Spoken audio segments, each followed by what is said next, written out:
अध्यात्म प्रेमी, गीता प्रेमी साधक जन हो. आपल्या दोघांच्या दृष्टीनं म्हणजे श्रोता संघ, संथा वर्ग आणि वक्ता म्हणून मी, नम्र वक्ता म्हणून मी, या तिघांच्याही वतीनं आज समाप्तीचा दिवस आहे. 18वा अध्याय उत्तरार्ध याच्यावर मी माझे विचार मांडणार आहे.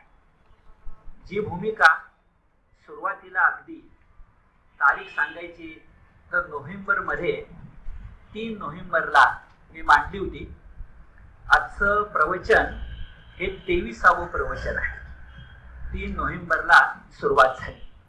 माझ्या अपेक्षेनं 21 प्रवचनात विषय संपायला पाहिजे होता, पण काही कारणाने तो लांबला आणि 23वे प्रवचन हे आज 18व्या अध्यायासाठी आपल्याला लागतंय. तर त्यावेळी जी भूमिका मी सांगितली होती तिचा एकदा पुनरुच्चार करतो 2 वाक्यात आणि आजच्या विषयाकडे वळतो. ती भूमिका अशी की भगवद्गीता ही खरोखरच जीवनगीता आहे, वस्तुनिष्ठ जीवनशास्त्र आहे, परमार्थाचं व्याकरण आहे. अशा भगवद्गीतेकडं तुम्ही मी बघायचे ते जीवनाचा उपयोगी मार्ग म्हणून. आणि तो बघत असताना गीतेचा आपण जो अर्थ लावतो तो अर्थ व्याकरण शुद्ध असला, तत्व शुद्ध असला की फक्त माऊलीला, गीता माऊलीला त्यात काही अडचण वाटत नाही. मोठ्या भाष्यकाराने अर्थ लावलेत गीतेचे ते अगदी बरोबर आहे, त्यात काही शंकाच नाही. पुढे संदर्भ येणार आहे त्याची सगळं बोलून ठेवतो. आप्तवाक्य, आप्तवाक्यात तत्वज्ञानाचा शब्द आहे. संतांची वचनं, महापुरुषांची वचनं, भाष्यकारांची वचनं याला तत्वज्ञानात आप्तवाक्य असं म्हणतात. आप्त म्हणजे नातेवाईक नव्हे. आप्त याचा अर्थ आपल्या आधी असणारा मोठा माणूस, महामानव म्हणजे आप्त. तर त्या आप्त वाक्यानुसार जर आपण मान देऊच, मी पुढे संदर्भ सांगण्यात तिथे शब्द येणार आहे, पण आपल्याला अर्थ लावायला अडचण नाही. आणि तेवढ्याच नम्र भूमिकेतून मी 23 प्रवचन इथं बोलत गेलोय. ती माझी नम्र भूमिका लक्षात घ्या. जे मी सांगितलेल्या एखाद्या शब्दाचा अर्थ चुकला असं तुम्हाला वाटलं तर काही चूक नाही, ते बरोबरच आहे. तुमच्या दृष्टिकोनातून ते चूक आहे, माझ्या दृष्टीने ते बरोबर आहे. पण हे बरोबर चूक गीतेला मान्य आहे, कारण हे सापेक्ष आहे. आणि असं सापेक्ष राहावं ही तर गीतेची इच्छा आहे, कारण ते जीवनशास्त्र आहे. जीवन हे चैतन्यशील असतं, प्रवाही असतं, थबकलेलं नसतं, शेवाळलेलं नसतं. आणि जे वाहत असतं, प्रवाही असतं, वर्धिष्णू असतं, त्याच्यात बदल संभवतो. आणि बदल संभवताना बल आणि शबल होणारच, गुण आणि दोष येणारच. ही ती भूमिका आहे. तर ही नम्र भूमिका प्रथम लक्षात घ्या, जे कुणाचे गैरसमज होणार नाही.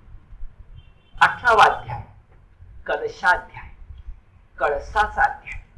त्याचा पूर्वार्ध पण जवळजवळ 3 आठवड्यापूर्वी पाहिला, एप्रिलच्या शेवटच्या शनिवारी. आणि आज मेच्या 3ऱ्या शनिवारी बोलताना आपण म्हणतोय की 20व्या श्लोकापेक्षा आपण गेल्या खेपेला आलो. श्लोक क्रमांक 40. श्लोक क्रमांक 40, 20 नव्हे, माझा आकडा 20 आहे मांडणीचा, म्हणून तो आला. तर श्लोक क्रमांक 40, काय 40वा श्लोक आहे सविस्तर बोललो मी त्याच्याबद्दल, पण अनुसंधान जुळवण्यासाठी पुन्हा 2 वाक्य बोलणं आवश्यक आहे. बोलूया. न तदस्ति पृथिव्यां वा दिवी देवेषु वा पुनः सत्वं प्रकृतिजैर्मुक्तं यदेभिः स्यात् त्रिभिर्गुणैः. अर्थ असा की प्रकृतिजन्य अशा त्रिविध गुणांपासून मुक्त असू शकेल असा कोणीही प्राणी. आता प्राणी शब्द कशाचा अर्थ आहे? सत्वम. दुसऱ्या चरणामधला जो सत्वम शब्द आहे त्याचा अर्थ प्राणी आहे. प्रकृतिजन्य त्रिगुणापासून मुक्त असू शकेल असा प्राणी. कुठं कुठं नाही बरं, तो नाही सांगितलंय. पृथिव्यां म्हणजे या पृथ्वीवर, दिवी म्हणजे आकाशात, आणि देवेशु म्हणजे देवगणात. देवगणात, आकाशात आणि पृथ्वीवर सुद्धा असा एकही प्राणी नाही की जो प्रकृतिजन्य 3 गुणांपासून मुक्त आहे. किती महत्वाचं आहे बघा. 3 गुण कोणते? सत्व, रज आणि तम. हे सगळं मागं बोलून झालंय, पुन्हा तेच सांगायचंय. आणि त्रिगुणांपासून जर मुक्त नसेल तर मग आता जीवनशास्त्र कसं, काय करायचं बरं? तर पहिली गोष्ट अशी की सत्वमचा अर्थ आपण प्राणी घेतला, पण सत्वमचे आणखी काही अर्थ आहे आपल्याला आठवतात बघा. मी त्यावेळी सांगितलं होतं सत्व या शब्दाचा अर्थ प्रकृती असा सुद्धा आहे. श्लोक क्रमांक 17:3 म्हणजे अध्याय 17वा श्लोक क्रमांक 3 तुम्ही टिपून घ्या, नंतर बघा. 17:3 ज्याच्यामध्ये सत्वचा अर्थ प्रकृती आहे. सत्वचा सत्व गुण आपण सात्विक म्हणतो, तो तर अर्थ आहेच आहे. म्हणजे प्रकृती एक अर्थ झाला, सत्व गुण हा एक अर्थ झाला. एक अर्थ मागे मी सांगितला होता की सत्व शब्द तसा न उच्चारता, म्हणजे उच्चारायला हरकत नाही, पण त्याची फोड करताना तो त्व जो आहे तो सत अधिक त्व म्हणजे फक्त त्व पणा या अर्थी असं जर आपण घेतलं तर त्याचा अर्थ ब्रह्म असा होतो. आणि चौथा अर्थ या ठिकाणी आहे सत्व म्हणजे प्राणी. आता 3 अर्थ बाजूला ठेवा, सत्व गुण, ब्रह्म, प्रकृती, आणि इथं काय पाहिजे? प्राणी, सत्व. आता सत्व म्हणजे प्राणी, 3 गुणांच्या पेक्षा मुक्त नाही असं भगवंत म्हणून आता 18व्या अध्याय सांगतायत. आता वाक्य महत्वाचं आहे बघा, की सत्वानं सात्विक होण्याचा प्रयत्न केला पाहिजे, यासाठी 18व्या अध्यायाचा उत्तरार्ध आहे. हे मर्म आहे, हे प्रमेय आहे, हा गाभा आहे. माणूस म्हटलं, प्राणी म्हटलं, सत्व म्हटलं की 3 गुणांपासून मुक्त नाहीच मुळे. पण त्यानं प्रयत्न कशाचा करायचा आहे? तर कोटी करायला हरकत नाही, सत्वानं सात्विकच असायला पाहिजे ना. सत्व म्हणजे प्राणी, सत्वानं राजस तामस कशाला असायला पाहिजे? सत्वानं सात्विक असलं पाहिजे, अशी आपण कोटी करूया. आणि भगवंत आता सत्वानं सात्विक असलं पाहिजे तुमच्या मनावर बिंबावं म्हणून तुम्हाला जुन्या भाषेमध्ये बोलायचं म्हणजे वर्ण आणि आश्रम धर्म सांगणार आहेत. वर्ण आणि आश्रम धर्म सांगणार आहेत. कशासाठी? सत्वानं सात्विक व्हावं म्हणून सगळ्यांनी. आता ते 4 वर्ण कोणते आपण बघूया. 4 आश्रम आपल्याला माहितीच आहे, त्याचा इथं संदर्भ नाहीये. ब्रह्मचर्याश्रम, गृहस्थाश्रम, वानप्रस्थाश्रम, संन्यासाश्रम हे आज सुद्धा आहे. प्रत्येकाला ते आहे, ते आहेतच. पण 4 वर्ण जे आहेत त्याच्याकडे वळूया आणि वर्ण शब्दाचा अर्थ आज काय ते थोड्या वेळानं सांग. पण 4 वर्ण हे यासाठी सांगितलेत, या 4 वर्णांचं स्वरूप आणि वैशिष्ट्य यासाठी सांगितले आहेत की मूळ मुद्दा सत्वानं सात्विक व्हायला पाहिजे. तो मूळ मुद्दा सुटायचा नाही, सोडायचा नाही, सत्वानं सात्विक व्हायला पाहिजे. आता 4 वर्ण त्याचं स्वरूप आणि वैशिष्ट्य सांगितले आहेत. ते 4 वर्ण कोणते आहेत बरं? तर पुढे क्रमानं श्लोक आणि त्यांची कर्म येणार आहेत. खर तर ते कर्म नाहीये, ते त्यांचे गुण आहेत, ती त्यांची वैशिष्ट्य आहे. आणि गुणानुसार कर्म होईल अशी भूमिका आहे, पण ते थोड्या वेळानं बघूया. आता आपली भूमिका अशी की या ठिकाणी स्पष्टपणे आपल्याला 4 वर्णांचा उल्लेख मिळणार. ब्राह्मण, क्षत्रिय, वैश्य आणि शूद्र असे जे 4 वर्ण येणार आहे, हा उल्लेख आत्ताच आलाय का प्रथम सत्वानं सात्विक व्हावं म्हणून? नाही, हा उल्लेख पूर्वी पण आलाय. आणि तो आलाय अध्याय क्रमांक 4 श्लोक क्रमांक 13, 4:13. चातुर्वर्ण्यम मया सृष्टम गुण कर्म विभागशः. म्हणजे हा एकदा पूर्व संदर्भ आलाय, तो लक्षात घेऊन आता 4 वर्णांची कामं बघितली पाहिजे, 4 वर्णांचं स्वरूप बघितलं पाहिजे, 4 वर्णांची वैशिष्ट्य बघितली पाहिजेत. पण आपल्या मनातून चुकून सुद्धा विषय हटून उपयोगी नाही की वर्ण ठरतात कशावर? गुण कर्म विभागशः. इथं स्पष्टपणे आपण लक्षात घेऊया. मी जरा संस्कृत शब्द वापरतो म्हणजे कळेल. ज्ञाती दत्त अधिकारशः नाही. ज्ञाती या संस्कृत शब्दाचा मराठी अर्थ जाती. दत्त म्हणजे दिलेली. म्हणजे ब्राह्मणाच्या पोटी जन्मास आलो म्हणून मी ब्राह्मण म्हणजे ब्रह्मज्ञ आहे असं गीतेला मान्य नाही. असू शकेल पण आहेच असं नाही. म्हणून शब्द लक्षात घ्या. गुणकर्म विभागशः ज्ञाती दत्त अधिकारशः नाही. यात इतिहासातल्या काही घटना अशा आहेत की जन्मानं जातीनं काही माणसांना अधिकार मिळाले. हे गीतेला मान्य नाही, गीतेच्या काळात ते नव्हतेच, नंतरच आले नंतरच्या कालखंडात. तो आधी वेगळा विषय आहे, पण सत्य आहे. तर ज्ञाती दत्त अधिकारशः पुढे तो आपण ज्ञाती कुलोद्भव नाही, ज्ञाती कुलोद्भव नाही, मी अमक्या घराने जन्मलो नाही. गुण कर्म विभागशः. कारण गीता महाभारताचा अंग आहे, महाभारत वेदावर आधारलेली आहे. पुराण किंवा अन्य गोष्टी पुढे जाऊच नका. तो आपल्या देशाचा काळा इतिहास आहे. आता आपण गीतेवर बोलतोय, तर गीतेवर बोलताना वर्ण म्हणजे वर्ण, गुण कर्म विभागशः. आता हा झाला सिद्धांत, पण दृष्टांत सांगितला नाही तर माणसाला पटत नाही, म्हणून 2 दृष्टांत सांगतो. वर्ण जर बदलत नसता, वर्ण जर जन्मावर अवलंबून असता, वर्ण म्हणजेच जात असती, गडबड काय होते, ब्राह्मण वर्ण पण आहे आणि ब्राह्मण जात पण आहे.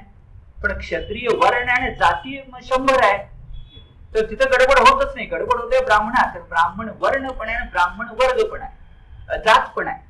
मी काय म्हणतोय बघा, वर्ण आणि जात एक नव्हे, जातीचा संदर्भ नाही. गुण कर्म विभागशः ते चातुर्वर्ण्य आहेत. त्याला 2 मोठे पुरावे आहेत. विश्वामित्र ज्यानं प्रतिसृष्टी निर्माण केली, हा जन्मानं क्षत्रिय होता, राजा होता. त्यानं ठरवलं की मी तपश्चर्या करून मी ब्राह्मण होणार, मी राजर्षीच होणार नाही, मी ब्रह्मर्षी होणार. त्यावेळेचा श्रेष्ठ ब्रह्मर्षी वसिष्ठ होते, त्यांचं स्थान मी घेणार. आणि विशेष गोष्ट अशी की तपश्चर्यानं विश्वामित्र ते स्थान घेऊ शकला. अडचणी आल्या, गडबड घोटाळ्यामध्ये बराच झाला, तो इतिहास खूप मोठा आहे, पण परिणाम विश्वामित्र ब्रह्मर्षी झाला. म्हणजे वर्ण वेगळा, जात वेगळी.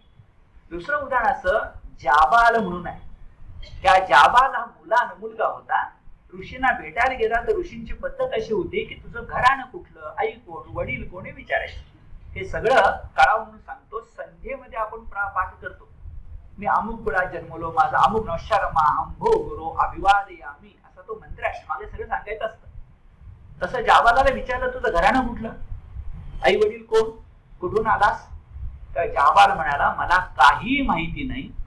मला नीट ऐका, मला माझ्या वडिलांचं नाव माहिती नाही, घराणं माहिती नाही, मला माझ्या आईचं नाव माहिती आहे, तिचं नाव जाबाली आहे, माझं नाव जाबाल आहे, आणि मला ज्ञान घेण्याची इच्छा आहे. ऐकण्यासारखं आहे. ऋषी म्हणाले ठीक आहे, जी माणसं खरं बोलत नाहीत स्वतःच्या घराबद्दल आणि जातीबद्दल, ते तू खरं बोललास, आजपासून तुझं नाव सत्य वचन जाबाल, आणि मी तुझा शिष्य म्हणून स्वीकार करतो. आणि जाबाल ज्याच्या कुळगोत्राचा पत्ता नव्हता, जसा मराठीचा महाकवी नारायण सुर्वे, नारायण सुर्वेंची कुळगोत्राचा आम्हाला पत्ता नाही, सुर्वे आडनाव त्यांना त्यांच्या वाढवणाऱ्या आई वडिलांनी दिलाय, गंगाराम सुर्वेंनी. हा जसा नारायण सुर्व्यांचा आदर आज आपण करतोय, त्याच पद्धतीनं जाबालाचा आदर झालेला आहे. जात वेगळी, वर्ण वेगळा. आता हे लक्षामध्ये घेतलं की आपल्या स्पष्टपणे येत जातं की 4 श्लोक भगवंतानं कशासाठी लिहिले. पुन्हा मगाचा मुद्दा आता अधिक स्पष्ट करतो. त्या वर्णाचं जे त्या वर्णात तू आहेस, स्वभावजन्य जे तुला मिळाले गुण, त्यानुसार कर्म कर, कारण स्वकर्म बंधनकारक आहे. परिणाम काय मगाचा, सत्व आहे, सात्विक खुशी. ही जरा खुणकाट लक्षात ठेवा. ही कर्म म्हणजे स्वकर्म आहे, ती स्वकर्तव्य आहे. ती कुठली कुठली सांगितली, ती गुणावर अवलंबून आहे, जातीवर नाहीत. आणि ती गुणावर अवलंबून कर्म तू निष्ठेनं निष्काम कर्मयोग म्हणून कर, कि मग सर्वात्मका ईश्वरा तू निश्चितपणे त्या कर्माच्या फुलांनी प्रसन्न करू शकशील. असं पुढे भूमिका येणार. मला काय म्हणायचंय, भूमिकेपासून चुकून बाजूला जाऊ नका, मनानं सुद्धा, नाहीतर विचार यात्रा आपली फुकट जाईल. वर्ण वेगळा, जात वेगळी. आता वर्णाची कामं काय सांगितली बघा. ब्राह्मण क्षत्रिय विषाम शूद्राणाम च परंतप कर्माणि प्रविभक्तानि स्वभाव प्रभवैर गुणैहि. शेवटचा शब्द महत्वाचा, स्वभाव प्रभवैर गुणैहि, स्वभावाच्या प्रभावानं निर्माण झाले गुण. आता स्वभाव म्हणजे काय, स्वभाव प्रभव याचा अर्थ स्वभावजन्य घ्या. स्वभावजन्य म्हणजे स्वभाव म्हणजे स्वभाव, माझ्या देहात मनात बुद्धीत असणारे गुण. मी पुढे देणार उदाहरण आता सांगतो. एखाद्याच्या हातात चित्रकला असते आणि कंठात गाणं असतं. तो चित्रकार होणार, तो गायक होणार आणि आपली सेवा भगवंताला अर्पण करणार की तो गायक या वर्णाचा झाला. स्वभाव, प्रकृती, सहज, स्वाभाविक हे सगळे शब्द महत्वाचे आहेत. तुमच्या जन्माशी संबंध आहेत पण जातीशी नाही. ते तुमच्या गुणाशी संबंधित आहेत आणि गुणाशी म्हणून कर्माशी संबंधित आहेत. म्हणून ब्राह्मण क्षत्रिय विषाम शूद्राणाम च परंतप कर्माणि प्रविभक्तानि. मी तुला प्रविभक्त विभागणी करून कर्मे सांगतो. गुणाप्रमाणे स्वभाव प्रभवैर गुणैहि, स्वभावजन्य गुणानुसार. साधं मराठी करूया, स्वभावजन्य गुणानुसार. आता शब्द त्यावेळेचे काय होते? ब्राह्मण, क्षत्रिय, वैश्य आणि शूद्र हे शब्द आज आपण वापरायचं कारण नाही. 5000 वर्षापूर्वीची गीता आहे, त्यावेळेचे ते शब्द होते. आज तुम्ही वेगळे शब्द वापरू शकता. काही अभ्यासकांनी वापरलेत, मी तुम्हाला शब्द सांगतो, आवडले तर स्वीकारा. एकाने अशी आज वर्णाची व्यवस्था केली आहे. वर्णाची म्हणजे काय थोड्या वेळाने सांगतो. पहिला वर्ण ज्ञानोपासक, दुसरा वर्ण संरक्षक, म्हणजे सगळे आपले जवान. पहिला वर्ण ज्ञानोपासक, दुसरा वर्ण संरक्षक, तिसरा वर्ण व्यापारी आणि चौथा वर्ण सेवाधारी. हे शब्द आज वापरले गीतेला मान्य आहे. आजची गीता लिहिताना हे शब्द येतील: ज्ञानोपासक, संरक्षक, व्यापारी, सेवाधारी. पण हे शब्द नको, दुसरे शब्द पाहिजे. तर दुसऱ्या अभ्यासकाने वापरले: ब्रह्मकर्मी, क्षात्रकर्मी, वैश्यकर्मी आणि सेवाकर्मी. हेही चालते. ब्रह्मकर्मी, क्षात्रकर्मी, वैश्यकर्मी, सेवाकर्मी हेही चालते. फक्त इथे एक मुद्दा लक्षात घेऊन पुढे जाऊया की इथं वैश्य शब्द वापरलेला नाही, विषाम शब्द वापरलाय. आणि वैश्य शब्द पुढे वापरलाय कृषी गौरक्ष वाणिज्यम वैश्य कर्म स्वभावजम, जिथं वैश्य वापरलाय. याचं कारण नीट लक्षात घ्या की वैश्य शब्दापेक्षा विषाम हा शब्द व्यापक आहे. म्हणून कृषी गौरक्ष वाणिज्यम येतंय, नाही तर फक्त वाणिज्यम आलं असतं. विषाम शब्द काय आहे समजून घेऊया. विषाम मध्ये मूळ शब्द विष आहे, श अर्धा. हे पुल्लिंगी नाम आहे विष, श शंकरातला. आणि विष या पुल्लिंगी नामाचे अर्थ 3 आहेत. एक आहे लोक, एक आहे प्रजा आणि एक आहे वैश्य. म्हणजे वैश्य अर्थ आहे पण तिसरा. आधी लोक आणि प्रजा आहे. आणि ह्या अर्थानं महाभारता शब्द चक्क येतो विषामपती म्हणजे राजा. म्हणजे भगवद्गीता जेव्हा विषाम म्हणते त्याच्या डोळ्यासमोर फक्त वैश्य नाहीत, तर आजच्या परिभाषेत बोलायचं तर बहुजन समाज आहे. याचं कारण ब्राह्मणी संख्येनं कमी असणार समाजात आणि संरक्षकही कमी असणार. म्हणून लाल बहादूर शास्त्री म्हणाले जय जवान जय किसान. किसान 90% असतील आणि जवान 10% असतील, त्यालाच म्हणतात समाजाची श्रम विभागणी. हे कळण्यासाठी विषाम शब्द आहे, वैश्य नाही. तो थोड्या वेळा नाही, ठीक आहे. आता एकदा ही श्रम विभागणी म्हटलं तर आजच्या भाषेत हे पटायला अमान्य आहे का मला तुम्ही सांगा. ही श्रम विभागणी आहे, ही कर्म विभागणी आहे, ही कार्य विभागणी आहे. तिने शब्द पुन्हा उच्चारतो. तुम्ही कुठेही जा, कुठल्याही संस्थेत जा, कुठल्याही समाजात जा, फक्त भारतात नव्हे, अमेरिकेत जाऊन या, युरोपमध्ये जाऊन या, कुठल्याही समाजात आजही जाऊन या, श्रम विभागणी असते, कर्म विभागणी असते, कार्य विभागणी असते आणि ती त्यांच्या गुणानुसार असते. कुळानुसार, घराण्यानुसार, जातीनुसार नसते, नसावी. आणि हे जर लक्षामध्ये घेतलं तर श्रम विभागणी अमान्य करायचं कारण नाही. फक्त चुकतं कुठं? अरे श्रम विभागणी करताना देहातली श्रम विभागणी लक्षात घ्या की पायानीच चालायचं असतं, हातानीच लिहायचं असतं, तोंडानंच बोलायचं असतं किंवा तोंडानं खायचं असतं. कानाने का नाकाने खातो म्हटलं, माझे गुण जास्त झालेत म्हणून, तर चालणार नाही. कानाचं काम कानाला करू दे, नाकाचं काम नाकाला करू दे, तोंडाचं काम तोंडाला करू दे. आणि कळण्यासाठी तुकाराम महाराजांनी सांगितलं, अरे या 4 वर्णामध्ये अजिबात श्रेष्ठ कनिष्ठ भाव मानू नका. तुकोबांचं वचन आहे, तुका म्हणे एका देहाचे अवयव, सुख दुःख जीव भोग पावे. या देहाचं सुख दुःख प्रत्येक अवयवावर अवलंबून असतं आणि एका अवयवापेक्षा दुसरा अवयव श्रेष्ठ नसतो, कनिष्ठ नसतो. भांडण करायचं कारण नाही. आपण साधा प्रश्न विचारूया. डॉक्टरने आपल्याला विचारलं, कुठला तुझा अवयव दुखापती सापडला किंवा काढून टाकावा लागला तर परवानगी दे बघू. कोण तयार होतोय? डोकं नको, पाय गेले तर चालतील. अपघातात गेले तर भाग वेगळा. आपण परवानगी विचारताय डॉक्टर, तयार आहोत आपण? विचार करून बघा. तुका म्हणे एका देहाचे अवयव, सुख दुःख जीव भोग पावे. हे नीट लक्षात घेतलं पाहिजे. आणि आता मंत्र सांगतो. गीता बोलत असताना आपण जातीचा मुद्दा काढूच नका, कारण तो गैर लागू आहे. पण गीता बोलत असताना वर्ण टाळतो म्हटलं तर गीता नाही बोलता येणार. तर गुणकर्म विभागाच्या 4 वर्ण म्हटले. फक्त आज समजण्यासाठी लोकांना सांगूया. आता महत्वाचं वाक्य नीट ऐका. आज वर्ण बरोबर वर्ग समजलो की भांडण संपत. 4 वर्ण म्हणजे 4 वर्ग आहेत. त्या श्रेष्ठ कनिष्ठ कोणीही नाही. 4 वर्गाची काही कामं असतात, ती माणसानं निष्ठेनं केली पाहिजेत. आता पुढे येणारं वाक्य पुन्हा सांगतो. ती कामं तुम्हाला तुमच्या स्वभावानं मिळतील, तुमच्या गुणानं मिळतील. म्हणजे उत्तम गायकाला म्हटलं छान नाचून दाखव बघू, तर वेडेपणा नाही का? त्याचे गुण बघायला पाहिजे, त्याचा स्वभाव बघायला पाहिजे, त्याची प्रकृती बघायला पाहिजे. आणखी सांगतो, त्याची सामाजिक बांधिलकी बघितली पाहिजे. इतिहासातला दाखला आहे की 8-9 शत्रू राष्ट्र जर तुमच्या भोवती असतील तर तुमच्या देशामध्ये प्रत्येकाला संरक्षण करण्यासाठी लष्करी शिक्षण सक्तीचं असतं.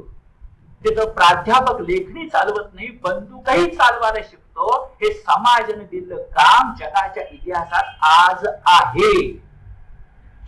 प्रवचन करतोय म्हणून देशाचं नाव घेत नाही, पण आपल्या लक्षात ते देश येऊ शकेल. जे समाज जेव्हा काम टाकतो तेव्हा ते माझ्या गुणापेक्षा वेगळं असलं तरीही मला करावं लागतं. आणि खरं सांगू, समाज इतका चोखंदळ आहे की तुमच्या अंगाचे तो गुण हेरतो आणि तुम्हाला ते देतो. यासाठी टीव्हीवरच्या आजच्या सगळ्या आपण त्या चॅनलला मान्यता देऊन टाकूया, कमी जास्त असणार. अरे पण नाहीतर हे गायक या गायिका कशा कळल्या असत्या आपल्याला? आपल्याला 2-4 नावच फक्त माहिती नसती का? त्यांनाच मोठं मोठं म्हणत आपण बसलो नसतो का? बसलो. हे नीट ध्यानामध्ये घ्या. म्हणून गुणकर्म विभागशः यासाठी आजच्या भाषेमध्ये म्हणूया की वर्ण म्हणजे वर्ग, वर्ग बरोबर वर्ण, हे सगळे पुढचे मुद्दे सोपे होतात. पुढे जाऊया. पुढे सांगताना म्हटलं की ब्राह्मणाची वैशिष्ट्य सांगितली आहेत. पुन्हा बघा, ब्राह्मणाची कर्म सांगितली नाही. गुणकर्म विभागशः वैशिष्ट्य सांगितलं. वैशिष्ट्यानुसार तू कर्म कर ना. काय वैशिष्ट्य सांगितले आहे? शमो दमस्तप शौचम शांती राजवमेवच ज्ञानम विज्ञान मास्तिक्यम ब्रह्म कर्म स्वभावजम. शांती, इंद्रिय दमन, तप, शुचिर्भूतपणा, क्षमाशीलता, सौजन्य किंवा सरळपणा, अध्यात्म ज्ञान, भौतिक ज्ञान, ईश्वर निष्ठा, हे ब्राह्मणाचे स्वाभाविक कर्म आहे. कर्म म्हटलंय, पण जरा त्याकडे नजर टाका, ते कर्म आहे का? अगदी डोकं घासायचं म्हटलं तर त्यातलं तप एक कर्म निघतं आणि ज्ञान विज्ञान ग्रहण एक कर्म निघतं. बाकी सगळे गुण आहेत. म्हणजे असं तर नाही ना की भगवंत गुण सांगतो आणि गुण बरोबर कर्म तू ठरव म्हणतो, म्हणून बोलून ठेवतो गुण कर्म विभागशः. मी तुझे गुण सांगतो, कर्म तू ठरव ना. ब्रह्मज्ञ जाणणाऱ्या ब्राह्मणानं अद्वैत मानावं का द्वैत मानावं तू ठरव ना बाबा. तो अथा तो ब्रह्म जिज्ञासा म्हणजे झालं. आमचं काही भांडण नाही. तर विचार करण्यासारखा, यासाठी आपण प्रवचनाची मालिका घेतोय. ते गुणकर्म विभागाच्या गुण बरोबर कर्म फार कठीण आहे. कर्म ठरवणं फार कठीण आहे. ती गुणानुसार ठरवा, म्हणून सगळा खटाटोप चाललाय. त्याला एक पुरावा आपल्याला देतो. तो पुरावा असा की पिढ्यानपिढ्या ब्राह्मणांची कर्म म्हणून जी सांगितली गेली आहेत पुराणात आणि पुराणाच्या पूर्वी, ती काय आहेत बरं? ती जातीवर अवलंबून आहेत बऱ्याच प्रमाणात.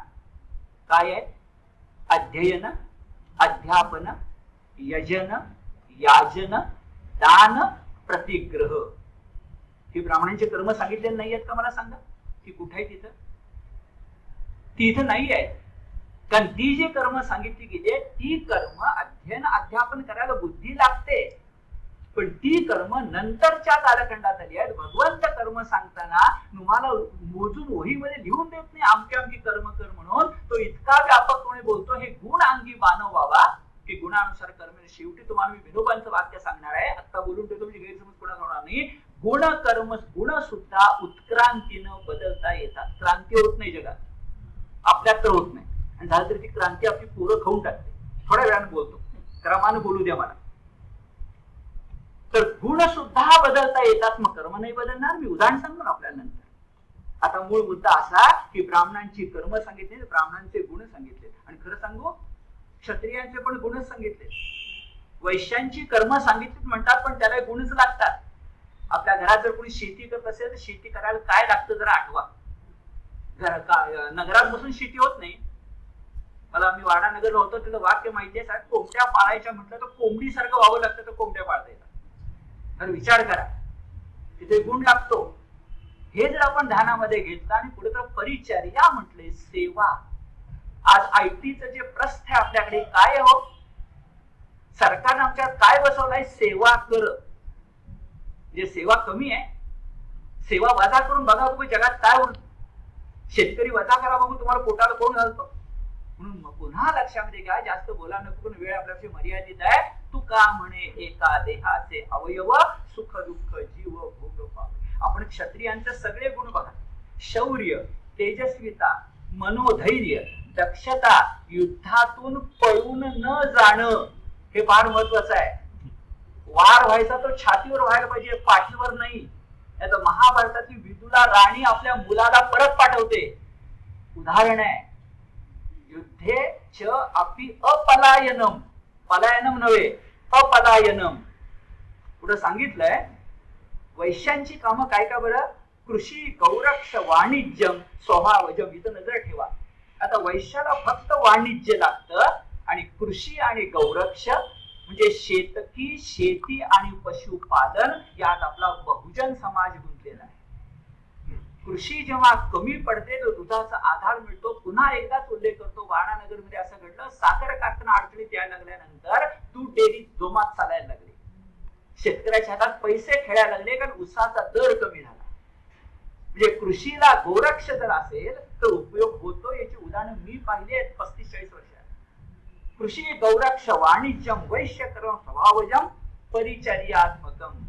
आज जरा कुठलंही बिल बघा, त्याच्यावर सेवा कर लावलेला असतो.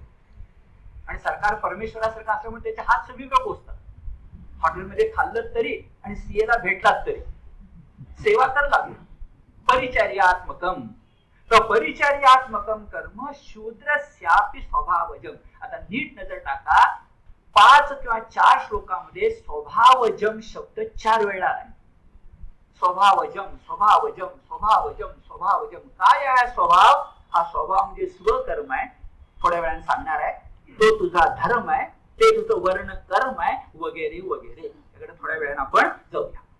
आता विनोबांची 2 वचनं लक्षात घ्या, ज्यातलं वचन माशिक सूचित करून ठेवलं होतं ते असं.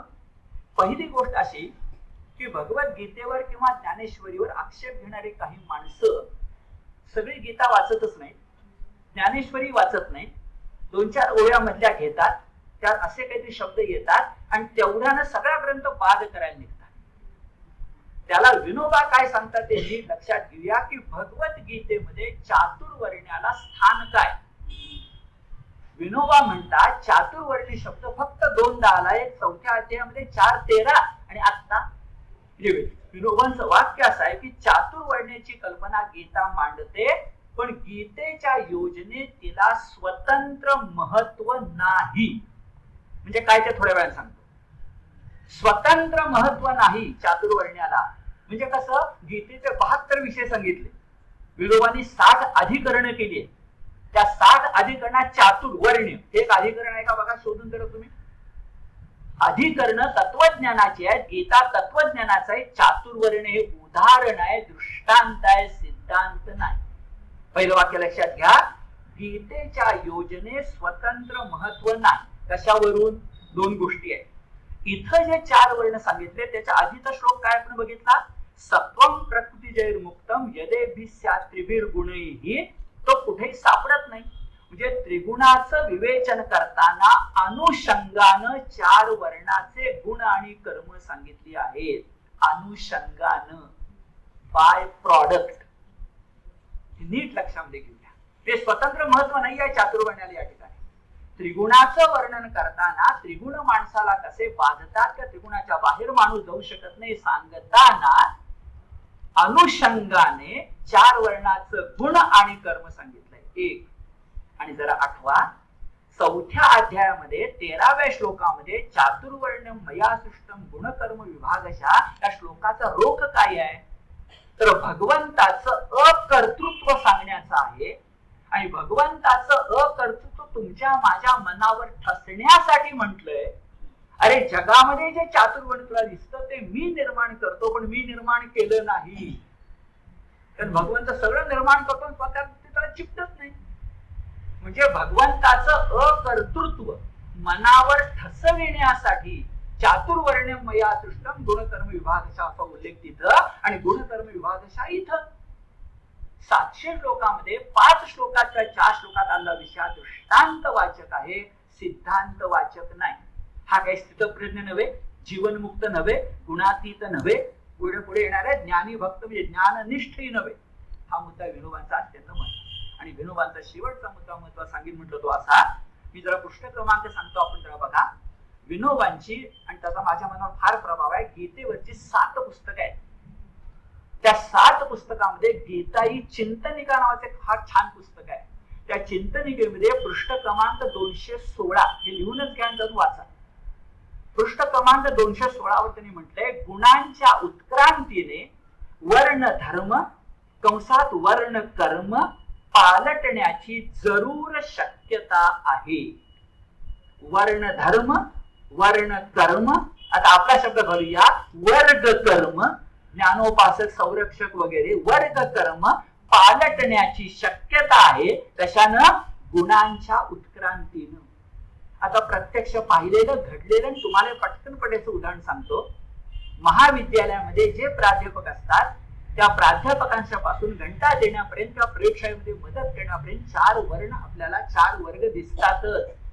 अनेक महाविद्यालयामध्ये असं घडलेलं आहे की अगदी सेवक ज्याला आपण म्हणू तो MA प्रथम श्रेणीचं सुयश मिळवतो आणि तो त्याच महाविद्यालयामध्ये प्राध्यापक होतो. हे अनेक ठिकाणी घडलेलं आहे. मग सेवक ते प्राध्यापक, शब्द बघा, सेवक ते प्राध्यापक तो झाला कशाच्या आधारावर? गुणाच्या उत्क्रांतीच्या आधारावर. आणि गुणाच्या उत्क्रांतीच्या आधारावर त्याचा वर्ण पालटला ती गीता त्याला सांगणार, सेवक होताच त्या प्रयोगशाळेत मदत करणं हेही निष्ठेनं कर, हेही निष्ठेनं कर. आणि प्राध्यापक झालासा वर्गात मुलांना शिकवायचं हेही निष्ठेनं कर. कारण दोन्ही तो निष्ठेनं केलंस की तुला निश्चितपणे नैष्कर्म्यं सिद्धिं मिळणार आहे, मोक्ष मिळणार आहे. किती गीता एकमेकात गुंतली आहे बघा. म्हणून विनोबा जेव्हा सांगतात की गुणाच्या उत्क्रांतीनं जा, तर काय अडचण आहे? काही अडचण नाही. त्या श्लोक अत्यंत महत्वाचे म्हणून त्याला आपण एवढा वेळ दिला. पुढे जाऊया. आपला मूळ मुद्दा असा आहे की 18वा अध्याय उपसंहाराचा आहे. 18वा अध्याय हा अत्यंत महत्वाचा आहे. भगवद्गीता एक सुंदर फुलांची माळ आहे. 18 अध्याय हे त्या सुगंधित फुलं आहेत आणि त्या सगळ्या फुलांच्या माग तत्वचिंतनाचा दोरा आहे. तो दोरा 3 पदरी आहे, जे माळ तुटू नये म्हणून. आणि 3 पदरी दोऱ्यातली 3 तत्व मी तुम्हाला खूपदा सांगितली आहेत. दुसऱ्या अध्यायात आपण बोललो तेव्हा सांगितली आहेत, मी खूपदा ती बोललोय, आजही पुन्हा बोलतो.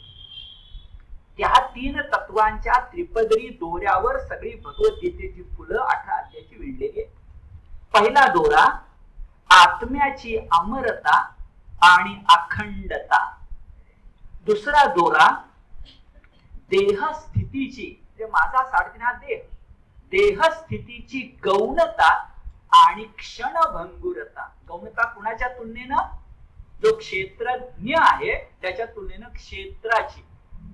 देहस्थितीची गौणता आणि क्षणभंगुरता ही दोन तत्व भरपूर वेळ बोलून झाली आहे. आता तिसऱ्या तत्वावर बोलायचं, कारण 4 वर्णाचे गुण सांगून कर्म सांगायचे आहे. म्हणजे तुझं स्वकर्म सांगायचं, तुझं स्वधर्म सांगायचा आहे. म्हणून चौथा आपला आहे. आता शब्द बघूया. नैसर्गिक गुण प्राप्त. स्वभाव म्हणजे काय? नैसर्गिक गुण प्राप्त, समाज प्रदत्त. मी आता म्हटल्याप्रमाणे गरज आहे तर प्रत्येकाने लष्करी शिक्षण घेतलं पाहिजे. समाज प्रदत्त नैसर्गिक गुण प्राप्त तुझा जो स्वधर्म आहे त्या स्वकर्तव्याची अपरिहार्यता म्हणजे अटळपणा सोडू नकोस. अपरिहार्यता मराठीमध्ये अटळपणा. हे तिसरं तत्व काय? स्वकर्माची, स्वधर्माची, स्वभावानुसार कर्माची अटळपणा. आणि हे तुमच्या माझ्या मनावर बिंबाव म्हणून भगवंतानं पुन्हा 3 श्लोक खर्च केले. 3 बघा. स्वे स्वे कर्मण्यभिरत संसिद्धिं लभते नरः स्वकर्म निरत सिद्धिं यथा विन्दति तत् शृणु यत् प्रवृत्तिर्भूतानां येन सर्वमिदं ततं स्वकर्मणा तमभ्यर्च्य सिद्धिं विन्दति मानवः. आता फार महत्वाचा श्लोक. श्रेयान् स्वधर्मो विगुणः परधर्मा स्वनुष्ठितात् स्वभाव नियतं कर्म कुर्वन्नाप्नोति किल्बिषम. किल्बिष शब्द बघा. किल्बिष नाही आहे. किल्बिष म्हणजे पाप. न आपनोती तुला चिकटणारच नाही कधी तू स्वधर्म स्वकर्म करशील तर. अहो भगवंताने केवढी सनद आपल्या हातात द्यावी. आणि म्हणून ज्ञानेश्वर त्याच भाषेत आपल्याशी बोलतात. अरे तुला मुक्ती मोक्ष मिळवायचा आहे ना, तो संन्यासाश्रम नको, वानप्रस्थाश्रम नको, प्रल्हाद आणि ध्रुव बाळ होता येत नाही नको, हिमालयात जाता येत नाही नको. फक्त तुला जे नैसर्गिक गुणांनी आणि समाजाने दिलेलं कर्म आहे ते निष्ठेनं कर. या 45व्या श्लोकामध्ये सिद्धिम शब्द आहे, पुढेही संसिद्धिम शब्द आहे, पुढेही सिद्धिम शब्द आहे. मी तुम्हाला दाखवून देणार आहे की 50व्या श्लोकापर्यंत सिद्धी आणि संसिद्धी शब्द 5 वेळा आलाय. 5 वेळा. ही कसली सिद्धी आहे? ह्याचं सिद्धीचा फसवी असते. संत सांगतात की सिद्धी सुद्धा अणिमा, लघिमा, गरिमा अशा 8 महासिद्धी असतात.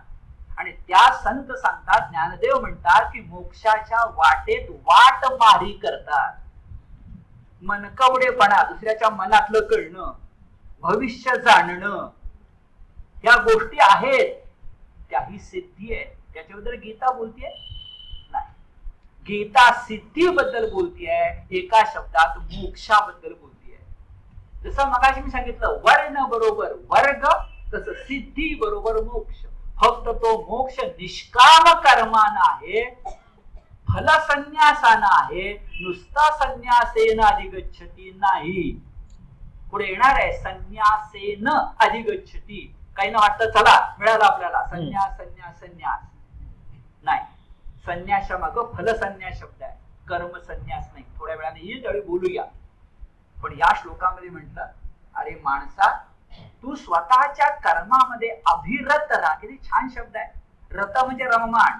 अभिरत राहा, मनापासून काम कर. आणि आपण खरंच असं करत नाही का? आई जेव्हा मुलासाठी स्वयंपाक करते तेव्हा कष्ट जाणवत नाही, पाहुण्यासाठी करते तेव्हा कष्ट जाणवतात. तर स्वे स्वे कर्मण्यभिरतः संसिद्धिं लभते नरः स्वकर्म निरत सिद्धी यथा विन्दति तत् शृणु. शृणु म्हणजे ऐक. भगवंत सांगायला बसलाय आणि अर्जुन कर्ण संपुट करू अशी करून ऐकायला बसलाय. देहाचे कान करू म्हणतो ना आपण, शिवाजीराव भोसलेंचं व्याख्यान, देहाचे कान. तर देहाचे कान करून आम्ही ऐकायला बसलोय. त्याला सांगतोय तत् शृणु. काय ऐक बरं. अरे किती छान आहे बघा. यत प्रवृत्ती भूतानां येत सर्वमिदं ततं. आता गंमत बघा, गीता नीट वाचली नाही तर प्रवृत्तीचा अर्थ आपण प्रकृतीकडे नेऊ. इथं प्रवृत्ती शब्दाचा अर्थ उत्पत्ती आहे. उत्पत्ती, दुसरा काही नाही. येन प्रवृत्ती भूताना म्हणजे ज्या भूतांची उत्पत्ती ज्याच्यापासून होते तो, आणि येन सर्वमिदं ततं म्हणजे ज्याने सगळे व्यापले आहे तो. बघा, भूतमात्रांची उत्पत्ती करणारा आणि सगळ्यांना व्यापणारा जो मी भगवंत, तो सुद्धा तुला प्राप्त होईल. स्वकर्मणा तमभ्यर्च. काय छान आहे, स्वतःच्या कर्मानं त्याची अभ्यर्च, त्याची उपासना कर. जास्त बोलायला नको. ज्ञानदेवांची ओवी उच्चारतो की अगदी कमी शब्दात होईल. ओवी पाठ करण्यासाठी आहे, काही ना पाठी असेल. तया सर्वात्मका ईश्वरा स्वकर्म कुसुमांची वीरा पूजा केली होय अपारा तोषा लागी. काही अडचणच नाही. ज्ञानदेव जर म्हणत असतील की सर्वेश्वराची पूजा तुझ्या कामाच्या फुलांनी होईल, तर शंका घेणारा करंटा मराठी माणूस असणार नाही तर ज्ञानेश्वर आम्हाला पुऱ्यात माऊली म्हणून. अरे शब्द बघा ना, तया सर्वात्मका ईश्वरा स्वकर्म कुसुमांची वीरा, अर्जुनाला उद्देशून आहे. पुढे पूजा केली होय अपारा तोषा लागी. त्याला अपार तोष होतोच. म्हणजे स्वकर्मणा स्वकर्म निरतः अभ्यर्च सिद्धी विंदती मानवा. हे सगळं काय लक्षात येईल. यासाठी लक्षात ठेवायचं की नेहमी आपण आपल्या घरात डोकावण्यापेक्षा शेजाऱ्याच्या घरात डोकावत असतो. त्याच्याऐवजी स्वतःच्या घरात नव्हे, स्वतःच्या मनात डोकावूया आणि मग कळेल की माझ्या मनाचा तोल मला जो धर्म सांगतो तो माझा स्वधर्म आहे. दुसऱ्याचा वरकरणी किती छान वाटला तरी परधर्म भयावा. आणि मग महत्व श्लोक आहे बघा, श्रेयान स्वधर्मो विगुणः परधर्मात सुअनुष्ठितात. सुअनुष्ठितात म्हणजे काय, सुअनुष्ठितात, ज्याचं अनुष्ठान करायला सोपं आहे. असं खूपदा आपल्याला वाटतं. खूपदा असंच वाटतं माझं कर्म जास्त कटकटीचं आहे, शेजारच्या टेबलवरचं काम कमी आहे, तिथं गेलं की वाटतं पलीकडचं कमी आहे. असंच असतं, इलाज नाही त्याला काही. तर सुअनुष्ठितात परधर्मा भयावहा स्वभाव नियतम कर्म. किती छान आहे कर्म कसं, स्वभाव नियतम, स्वभाव नियुक्तम, स्वभावजन्य, स्वभाव उद्भूत कर्म. तर स्वभाव नियतम कर्म कुर्वन कुर्वन न आपनोती किलबिष. अरे तुला मी सांगतोय सिद्धी म्हणजे मोक्ष तुझ्या पदरात. मी ज्ञानदेवांची ओवी वाचून दाखवतो. अरे तुम्ही स्वकर्म करा, मोक्षाच्या दरवाजाच्या बाहेर, उंबरठ्याच्या बाहेर तुमचा मुक्काम पैठा होणे असा मध्ययुगातला शब्द आहे. मुक्काम जे दरवाजा उघडेपर्यंत तिथंच बसतात, जे पैठा होणे असं मी वाचून दाखवणे ज्ञानेश्वरीचा. आणि काय सांगायचं, फक्त स्वकर्म मात्र निष्ठेनं कर, निष्काम कर्मयोग. बर, गीता किती एकमेकाला बांधली. अहो हे शब्द पूर्वी आम्ही वाचलेत ना. श्लोक क्रमांक, अध्याय क्रमांक 3 श्लोक क्रमांक 35. पहिला चरण तर तोच आहे. श्रेयान स्वधर्मो विगुणा परधर्मा स्वनुष्ठिता स्वधर्मे निधनम श्रेय परधर्मो भयावा. काही जास्त बोलायला नको. आणि दुसरं सुंदर वाटलं, चकाकत ते सोनं वाटलं तर ते नसतं रे बाबा. तुझ्या मनाचा तोल मान ना. आणि मग मी त्याचा अर्थ लावतो, पटतो का बघा, की श्रेयान स्वधर्मो विगुणा नव्हे. श्रेयान स्वधर्मो विगुणा म्हणजे विशेष गुणा. विगुण म्हणजे ज्याच्यातून गुण निघून गेलाय, विगता गुन्हा नाही, विशेष गुन्हा. याचं कारण देवानं माझ्या मगाचं बोलायचं हातात चित्रकला ठेवली आणि कंठात गायकी ठेवली. खरंच विचार करा, माणसाने किती खटाटोप केला तर शास्त्रीय संगीतात उत्तम कानसेन निर्माण होईल. पण तानसेन कसं निर्माण होणार, तर देवानं द्यावं लागतं ना. प्रज्ञा मिळवता येईल, प्रतिभा कशी मिळवणार. मग गदी माडगुळकर बहिणाबाईंचं काय वेगळे पण राहणारच नाही हो. जर फक्त शिक्षणानंच सगळं मिळालं असतं तर कॉलेजच्या. मुद्दा हा ध्यानामध्ये घ्या की मग ध्यानात येतं की भगवंत कशावर बोट ठेवताय. ज्ञानेश्वरीत आणखी सुंदर शब्द आहे, आगा जया जे विहित ते ईश्वराचे मनोगत. मला जर आता माझं उदाहरण देतो, मी प्राध्यापक आहे, वर्गातून अभ्यास करून शिकवलं पाहिजे. मी म्हटलं मी माहिती नाही करत आहे, ईश्वराचे मनोगत. आगा जया जे विहित ते ईश्वराचे मनोगत म्हणून केली या स्वल्पविराम म्हणून केली या निभ्रांत. शंकाच बाळगू नको. निभ्रांत सापडेची तो. आमचा लपंडाव चालू आहे भक्तांचा, भगवंत लपून बसलाय म्हणून. आणि पत्ता सांगतात भगवंताचा, सापडेची तो, सापडणारच. मद भक्ता यत्र गायंती तिष्ठामी तत्र नारद, हे पूर्वी सांगितलं. पण काम कर, निभ्रांत सापडेची तो. पुढे जाऊया. पुढे जाताना लक्षात येतं की आणखी आता म्हणजे पूर्ण विराम की स्वभाव स्वभाव स्वभावाचं बरंच सांगितलं, पण अजून थोडं शिल्लक आहे, थोडं पुरं करूया. काय स्वभाव स्वभाव स्वभाव म्हणजे? तर स्वभाव म्हणजे पहिली गोष्ट गुणसंपदा. हा शोध घेता येते की नाही?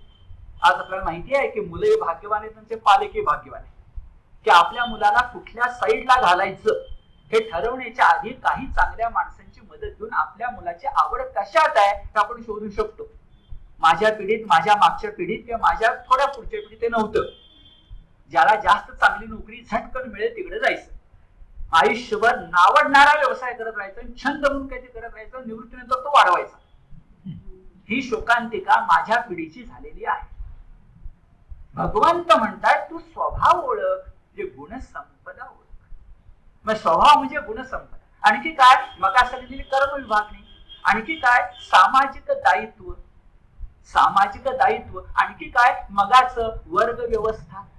विचार करा, समाज चालायचं म्हटलं तर 4 वर्ग, 5 वर्ग, 7 वर्ग नकोत का? का सगळ्यांनी एकच काम करायचं म्हटलं चालेल? म्हणजे शेतकऱ्यांनी सगळ्या ठराव करून ठरवलं अखिल भारतीय एवढंच पीक घ्यायचं. एकच पीक येणार नाही, कारण भूमीच तुम्हाला घेऊ देणार नाही, पण ठरवलं एकच पीक घ्यायचं, तर जेवण चौरस आहार होईल. पुन्हा सांगतो, श्रेष्ठ कनिष्ठ भाव नाही. गडबड तिथं आहे, गडबड तिथं आहे. श्रेष्ठ कनिष्ठ भाव नाही. आमचं पीक चालत, तमचं पीक नाही चालत. हे जर ध्यानामध्ये घेतलं तर समाज प्रदत्त वर्ग विग्रह, वर्ग व्यवस्था, गुण संपदा. आणि आता विनोबा छोटी उदाहरण देतात ती बघा. ते म्हणतात मला अंगात घालायला अंगरखा पाहिजे, शर्ट पाहिजे, तर तो माझ्या मापाचा नको का? माझ्याहून लहान किंवा माझ्याहून मोठा फार स्वस्त किंवा फार चांगला आहे, आजच्या भाषेत ब्रँडेड आहे, किती पैसे मोजायचे, त्याच्या भाषेत ब्रँडेड आहे, अमुक आहे म्हणून चालेल? अरे माझा अंगरखा माझ्या अंगाचा पाहिजे, तर माझा स्वभाव पाहिजे. किंवा दुसरं उदाहरण विचारतात, पाणी श्रेष्ठ का दूध श्रेष्ठ? दूध श्रेष्ठ. मग माशाला दुधात सोडूया आणि चिरायू भव असा आशीर्वाद देऊया, जगेल का बिचारा? मासा पाण्यातच जगणार, दुधात जगणार नाही. हे पाणी हे त्याच्या स्वभावाला धरून आहे, दूध नाही. किंवा तिसरं उदाहरण देतात, सगळे आपण आदित्य नारायण सूर्यनारायणाची पूजा करतो, त्याच्या उष्णतेनं पृथ्वीवर सगळं चाललंय, प्राणवायू सकट आपल्याला सगळ्यांना माहिती आहे, म्हणून पृथ्वीपेक्षा सूर्य श्रेष्ठ. चला चंद्रावर एकदा गेलो तसे आपण सगळे सूर्यावर जाऊया, पृथ्वीचा कंटाळा आला म्हणून. सूर्याचं वास्तव्य आपल्याला झेपेल का? तर पृथ्वीचं वास्तव्य माझा स्वभाव आहे. मी या भूमीतून जन्मास आलोय, पंचमहाभूतातून. मला सूर्य काय उपयोगी? नमस्कार करायला उपयोगी, अर्घ्य द्यायला उपयोगी, गायत्री मंत्र म्हणायला उपयोगी, त्याच्या सारखा हो म्हणायला उपयोगी, पण तोच मी होणं मला शक्य नाहीये. दूध, सूर्य, अंगरखा ही उदाहरणं विनोबा देतात, त्या दृष्टांतानं सिद्धांत कळतो म्हणून. आणि गीताच बोलतोय म्हणून ज्ञानेश्वरांनी कृष्णाच्या मुखानं अर्जुनाचे कान टोचताना जे उदाहरण दिले ते घेऊया. कृष्णाच्या मुखानं अर्जुनाचे कान टोचताना भगवंतांनी उदाहरण दिले ते अशा प्रकारचे. थोडं पुढे आधी घेतो. भगवंत म्हणाले, एक मिनिट, भगवंत म्हणाले की अरे तू स्वभाव टाकतो म्हणालास. मी सगळं 60व्या श्लोकाच्या वेळी बोलणार आहे, पण राहत नाही म्हणून आता बोलतो. भगवंत म्हणाले अरे तुझा जो स्वभाव आहे तो जरा आठव ना. ज्ञानेश्वर बोलतायत, काय बरं? तू बृहन्नडा म्हणून विराट नगरीमध्ये होतास, पण विराटाच्या गायी पळवल्या गेल्यानंतर ज्याच्या बरोबर तू गेला होतास तो कुमार उत्तर, जेव्हा पलायनाची भाषा करायला लागला, आता क्षत्रिय कर्म बघितलं आपण, युद्धेच अपि अपलायनम, तेव्हा कुमार उत्तराला माग बसवून बृहन्नडा असणारा तो अर्जुन क्षात्र कर्म करायचं म्हणून 11 अक्षौहिणी सैन्याचा पराभव करायला गेलास. कारण भगवंत म्हणतायत, ज्ञानदेव म्हणतायत, अरे शौर्य, तेज, अन्यायाची चीड तू टाळूच शकत नाहीस. तो तुझ्या स्वभावाचा भाग आहे, तू कसं टाळणार आहेस? आणि परतंत्र म्हणून मी पुढे सांगणार आहे 61व्या श्लोकाला, की परतंत्र म्हणून करण्यापेक्षा आत्मस्वतंत्र म्हणून कर. मायेचं बुजगावणं म्हणून करण्यापेक्षा भगवंताचा पाईक म्हणून कर. करावं लागणारच आहे, करावं लागणारच आहे, पण ते करणं मी करतोय म्हणून तरी कर. आज 60-61 पण अर्जुनाचं उदाहरण खरंच लक्षामध्ये घ्या आणि ज्ञानेश्वरची ओवी सांगतो आपण जर घरी मुद्दाम ती बघा. ओवी आहे 1295, जी आता मी उदाहरण सांगितलं ती ओवी क्रमांक 1295 ज्ञानेश्वरी, की अर्जुनाला त्याचं कर्म चुकलं नाही विराट गोग्रहण प्रसंगी. आता मागे या. तर श्रेयान स्वधर्मो विगुणा परधर्मा स्वनुष्ठिता स्वभाव नियतम कर्म कुर्वन् न आपनोती किल्बिषम. ज्ञानेश्वरीची ओवी आपण घेतली. अगा जया जे विहित, अनुबंध घेतो. अगा जया जे विहित ते ईश्वराचे मनोगत म्हणून केली या निभ्रांत सापडे चितो. हे ज्ञानेश्वरीतलं बोललो. पण भगवद्गीतेमध्ये लगेच हे सगळं सांगितल्यावर जे वर्णन येणार आहे ते ज्ञान निष्ठाचं वर्णन येणार आहे. आता 18व्या अध्यायातला एक महत्वाचा भाग येणार आहे की जसं पूर्वी आपण स्थितप्रज्ञ बघितला, जसा जीवनमुक्त बघितला, 6व्या अध्यायामध्ये योगारूढ किंवा ध्यान योगी बघितला, 12व्या अध्यायामध्ये ज्ञानी भक्त बघितला, गुणातीत नव्हे तर त्रिगुणातीत बघितला, तसा आता ज्ञाननिष्ठ बघायचं. त्या ज्ञाननिष्ठाकडे जायच्या पूर्वी भगवंत ज्या शब्दावर महत्वाची गोष्ट सांगताय तिथं कर्मयोग आहे, त्याचा मगाशी मी उल्लेख केला. तो श्लोक वाचून जाऊया. असक्त बुद्धी, श्लोक क्रमांक 49. असक्त बुद्धी सर्वत्र जितात्मा विगत स्पृहा नैष्कर्म्य सिद्धिं परमां संन्यासेनाधिगच्छति. संन्यासेन अधिगच्छति. तो संन्यास केलास की तुला प्राप्त होईल काय बरं? परमां नैष्कर्म्य सिद्धिं, सर्वश्रेष्ठ अशी नैष्कर्म्याची सिद्धी. जरा गीतेचा आपण खूप अभ्यास केलाय, विचार करा. नैष्कर्म्य म्हणजे काय? कर्मणी अकर्म यः पश्येत स पश्यति. पुन्हा उच्चारतो. कर्मणी अकर्म यः पश्येत स पश्यति. दुसरे पाहत नाही, दुसऱ्यांना कळत नाही. कर्माचं अकर्म करायचं, कर्म विपाकाची बेडी तोडून टाकायची. कर्म तर पण करणार, पण कर्माचं फळ चिकटून उपयोगी नाही. म्हणजे निष्काम कर्मयोग, म्हणजे नैष्कर्म्य. आणि ते संन्यासेनं मिळतं म्हणजे काय? ते शब्द घातला पाहिजे, घालता येणार नाही आपल्याला, पण घातला पाहिजे. फल संन्यास. हे माशी बोलत होतो. आता पुन्हा सांगतो, काही लोकांची सोय होते. संन्यासेन अधिगच्छति नैष्कर्म्य सिद्धी. चला काही करायला नको, काही करायला नको. मी सांगू, लोकमान्य टिळक रागावून म्हणाले, अरे स्वतःच्या देहाच्या उदरनिर्वाहाचा भार समाजावर टाकणं आणि समाजासाठी आपण काहीही न करणं हे भगवंताला आवडेल का? हा लोकमान्यांचा जो रागाचा प्रश्न विचारला, त्याचं कारण समजून घ्या. का? गीता रहस्य द्यावं लागेल. संन्यासेनाधिगच्छति म्हणजे फल संन्यासेनाधिगच्छति, कर्म संन्यासेनाधिगच्छति नाही, असूच शकत नाही. तर गीता लिहिली कशाने, सांगितली कशाला? पण संन्यासाचा अर्थ फल संन्यास. आता पुढे जाऊया.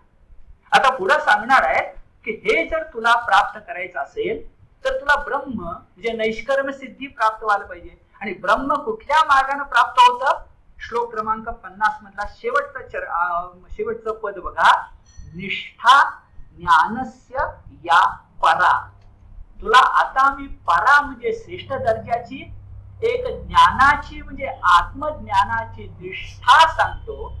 वाक्य पुन्हा उच्चारतो.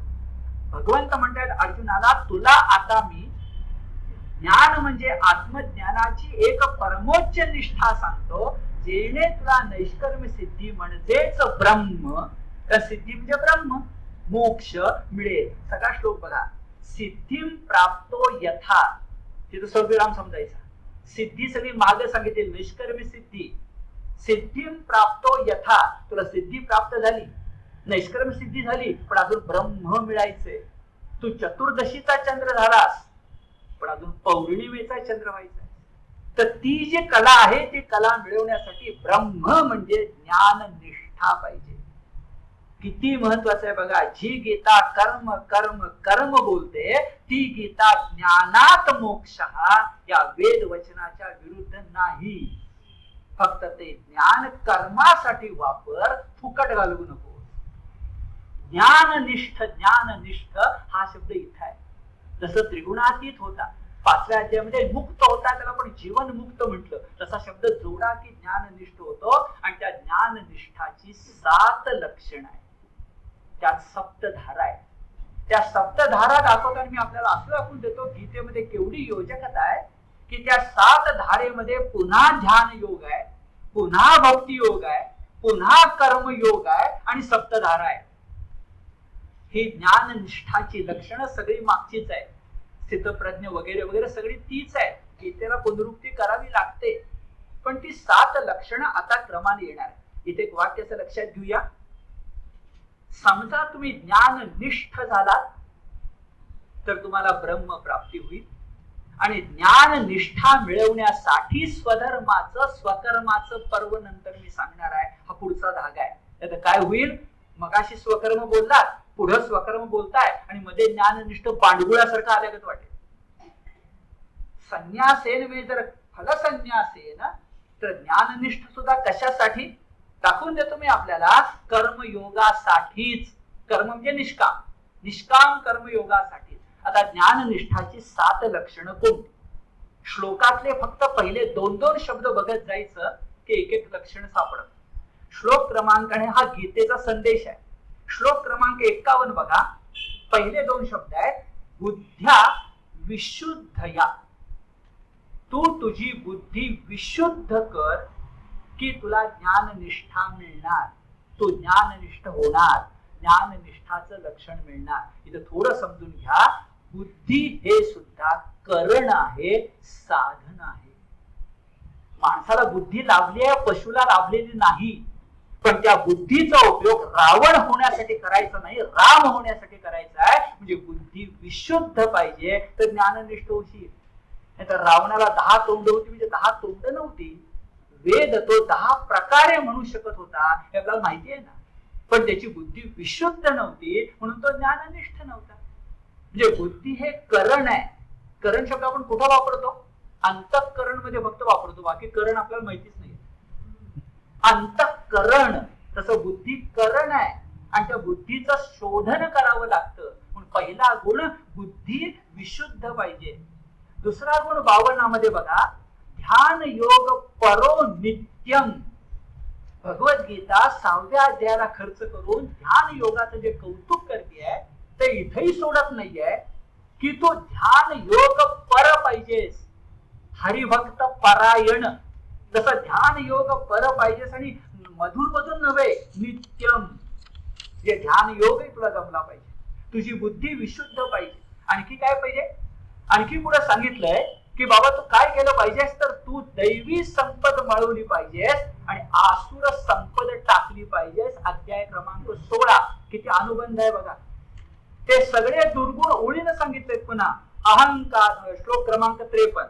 अहंकारम बलम दर्पम कामम क्रोधम परिग्रहम विमुच्य स्वल्पविराम.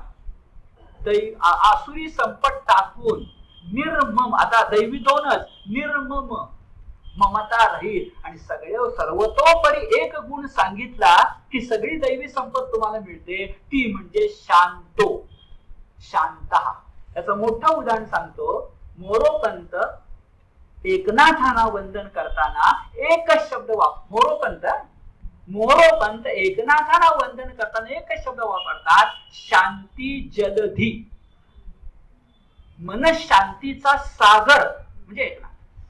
आणि जर आपण एकनाथांचा अभ्यास केला तर लक्षात येईल की या शब्दाच्या बाहेर काही नाहीच आहे. शांती जलधी म्हणजे शांत शब्द, निर्मम शब्द सगळ्या दैवी संपत्तीचा, स्थितप्रज्ञापासून ज्ञाननिष्ठापर्यंतच्या सगळ्या दैवी गुणांचा प्रतिनिधी आहे. तिसरं दैवी संपत मधला श्लोक जरा सोडून पुढे जाऊया. पुढे म्हटले बघा, 55 नंतर मी घेणार आहे. ज्ञात्वा विशते तदनंतरम. ज्ञात्वा म्हणजे तुला जाणीव झाली तर, विशते हा शब्द आपण प्रवेशते या अर्थाने वापरतो. विशेषच्या मागे प्र उपसर्ग लावतो, प्रवेश. तुला ज्ञान झालं तर तू प्रवेश करशील. तदनंतरम त्यानंतर पुन्हा भगवंतात असं वर म्हटलंय. म्हणजे भगवत शरण होणं, ईश्वर शरण होणं, त्याचं ज्ञान होणं. बघा, भगवत शरण होणं, त्याचं ज्ञान होणं हा आणखीन एक गुण आहे. आता इथं ज्ञान म्हटलंय पण त्याच्या पोटात विज्ञान आहे. आपण मागं बघितले, ज्ञान म्हणजे आत्मज्ञान आणि विज्ञान म्हणजे विश्वज्ञान. आता वेगळ्या भाषेमध्ये सांगतो, कोण मी म्हणजे ईश्वर ज्ञान आणि केवढा मी म्हणजे विज्ञान. पटतंय का बघा? कोण मी म्हणजे ईश्वर ज्ञान, म्हणजे माझ्यात परमेश्वर आहे की नाही, आणि केवढा मी म्हणजे माझ्या 3.5 देहामध्ये काय काय आहे बरं, हे मेडिकल सायन्स. मी आसनं केली पाहिजेत, प्राणायाम केला पाहिजे, म्हणजे ध्यान योग. म्हणजे म्हणून असं कोण मी हे आत्मज्ञान आहे, तर केवढा मी हे विज्ञान आहे. आणि खरंच आहे, फिजिक्स, केमिस्ट्री, बायोलॉजी, बॉटनी, विश्व केवढं आहे, कसं आहे, का सिंह वाचवायचे, का वाघ वाचवायचे. अहो जगामध्ये नाही अशा प्रकारचे प्राणी, पशु, पक्षी भारतात अजून आहेत. जंगल तोडत गेलो तर ती जगातली व्हरायटी, इंग्लिश शब्द वापरतो, विशेषतः नष्ट होणार आहे. ही भरतभूमी अवतारांची भूमी म्हणून आपल्याला ते मिळालेली आहे. ते वाचवायला नकोत का? कारण केवढा मी, कोण मी, आत्मज्ञान, केवढा मी, विश्वज्ञान, हे ज्ञात्वा प्रवेशती तदनंतरम. आणखीन एक गुण आहे बघा. आता कर्मयोग 56वा, कुर्वाणो मद व्यपाश्रया. तू काम कुर्वाणो, काम करत राहायला पाहिजे, मद व्यपाश्रया, माझा आश्रय करून. सामर्थ्य आहे चळवळीचे, जो जो करील तयाचे, परंतु ते भगवंताचे अधिष्ठान पाहिजे. मद व्यपाश्रया, द अधिक व्य आहे, मद व्यपाश्रया, माझा आश्रय करून. आणखीन एक गुण झाला, आणखीन एक सांगितले गुण 7वा. अरे काम कर, पण त्या कामात तुझं अंतःकरण असू दे. म्हणजे मगाचा मुद्दा, आवड नसेल तर माणसाला कधीच सवड मिळत नाही. फार काम पडली पण आवड असेल तर सवड मिळते. चेतसा सर्व कर्माणा, तू जे कर्माणी जी काम करशील ती चेतसा, चेतस म्हणजे अंतःकरण पूर्वक कर. हेच आपल्याला सांगायचे. तुकोबा तेच म्हणतात, जेवायला बसल्यावर प्रत्येक पदार्थाने थोडा थोडा विठ्ठल कालवावा की जेवण गोड लागतं. हे तुकोबांचं वचन आहे. जेवताना विठ्ठल विठ्ठल म्हणावं म्हणजे काय, त्यात कालवावा. आणि तो बघतो मग गुढी काय करायची, शबरीची बोरही त्याला आवडतात. हे जर लक्षामध्ये घेतलं तर 7 गुण झाले. आणि हे करणारा ज्ञाननिष्ठ कसा असतो, हे करणारा ज्ञाननिष्ठ श्लोक क्रमांक 54 मध्ये भेटणारे आपल्याला. आणि तिथं पुन्हा गीतेचं मर्म आहे की भक्ती योग. पहा, ब्रह्मभूत प्रसन्नात्मा न शोचते न कांक्षती समसर्वेषु भूतेषु मद भक्तिम लभते पराम. त्याला मद भक्ती, परा म्हणजे श्रेष्ठ, लाभते भक्ती योग. म्हणजे 3 योग सांगणार आहे ना, पण श्लोकच सांगतो त्याचा भक्ती योग इथं आहे. पण तिकडे मला लक्ष नाही द्यायचं, मला ज्ञाननिष्ठाच्या लक्षावर लक्ष द्यायचंय. आणि मला सांगा, ज्ञानदेव तरी दुसरे काय सांगतात, तिथे शब्द काय आहे, सम सर्वेषु भूतेषु. आमच्या माऊलीनं म्हटलं, जे जे भेटे भूत ते ते मानिते भगवंत, हा भक्ती योग निश्चित जाण माझा. सम सर्वेषु भूतेषु. आणि काय कर बरं, आपण 6वा अध्याय बघितला. मला आवडणारा विनोबांचा समत्व योग आपण त्या ठिकाणी बघितला. आत्मोपम्येन बुद्धी, दुसऱ्याच चिमोटा घेतला, आपणास चिमोटा घेतला, तेने जीव कासावीस झाला, आपणावरून दुसऱ्याला ओळखीत जावे. इथे काय सांगितलंय, न शोचती न कांक्षती सम सर्वेषु भूतेषु. तुझ्यामध्ये समत्व योग असला पाहिजे, तुझ्यामध्ये समत्व योग असला पाहिजे. न शोचती न कांक्षती. आणि सगळ्यात महत्वाची गोष्ट, जरा लक्ष सगळ्यांनी केंद्रित करा, मधली अडचण सोडून द्या. ब्रह्मभूता प्रसन्नात्मा, ब्रह्मभूता प्रसन्नात्मा. जरा शब्दांच्याकडे लक्ष द्या. अरे ज्ञाननिष्ठा ब्रह्मभूत होतो, पण तो संसारापासून स्वतःला तोडत नाही, तो प्रसन्नात्मा असतो. म्हणून वारीमध्ये माणसं विठ्ठलाचं नाव घेताना आनंदानं नाचत असतात. मी आपल्याला पुन्हा सांगतो, ज्ञानोबांच्या पासून विनोबांच्या पर्यंत महाराष्ट्रातल्या संत परंपरेनं आपल्याला सुतकी परंपरा पाळा म्हणून सांगितलेलं नाही. तर आनंदाच्या डोही आनंद तरंग, अवघीची त्रैलोक्य आनंदाचे, ही भाषा केली. ते होत जरा आपला मूळ मुद्दा काय आहे, सत्वानं सात्विक व्हायला पाहिजे. आपण रज आणि तम टाकून जरा सत्व गुण बघा, जरा जरा बघितला तर तो भगवंत एवढा उदार होतो की आपल्याला कुठंतरी असा आनंद मिळून जातो की त्या आनंदाची आठवण काही वर्ष आपण काढू शकतो. मी मागं म्हटलं महापुरुषाचं दर्शन. बालपणी आपण एखाद्या महापुरुषाचं दर्शन घेतलेलं असतं. इतकी वर्ष झाली, 50-1 वर्ष, तरी नाही विसरायला होत तो दिवस. हे सात्विक सुख आहे.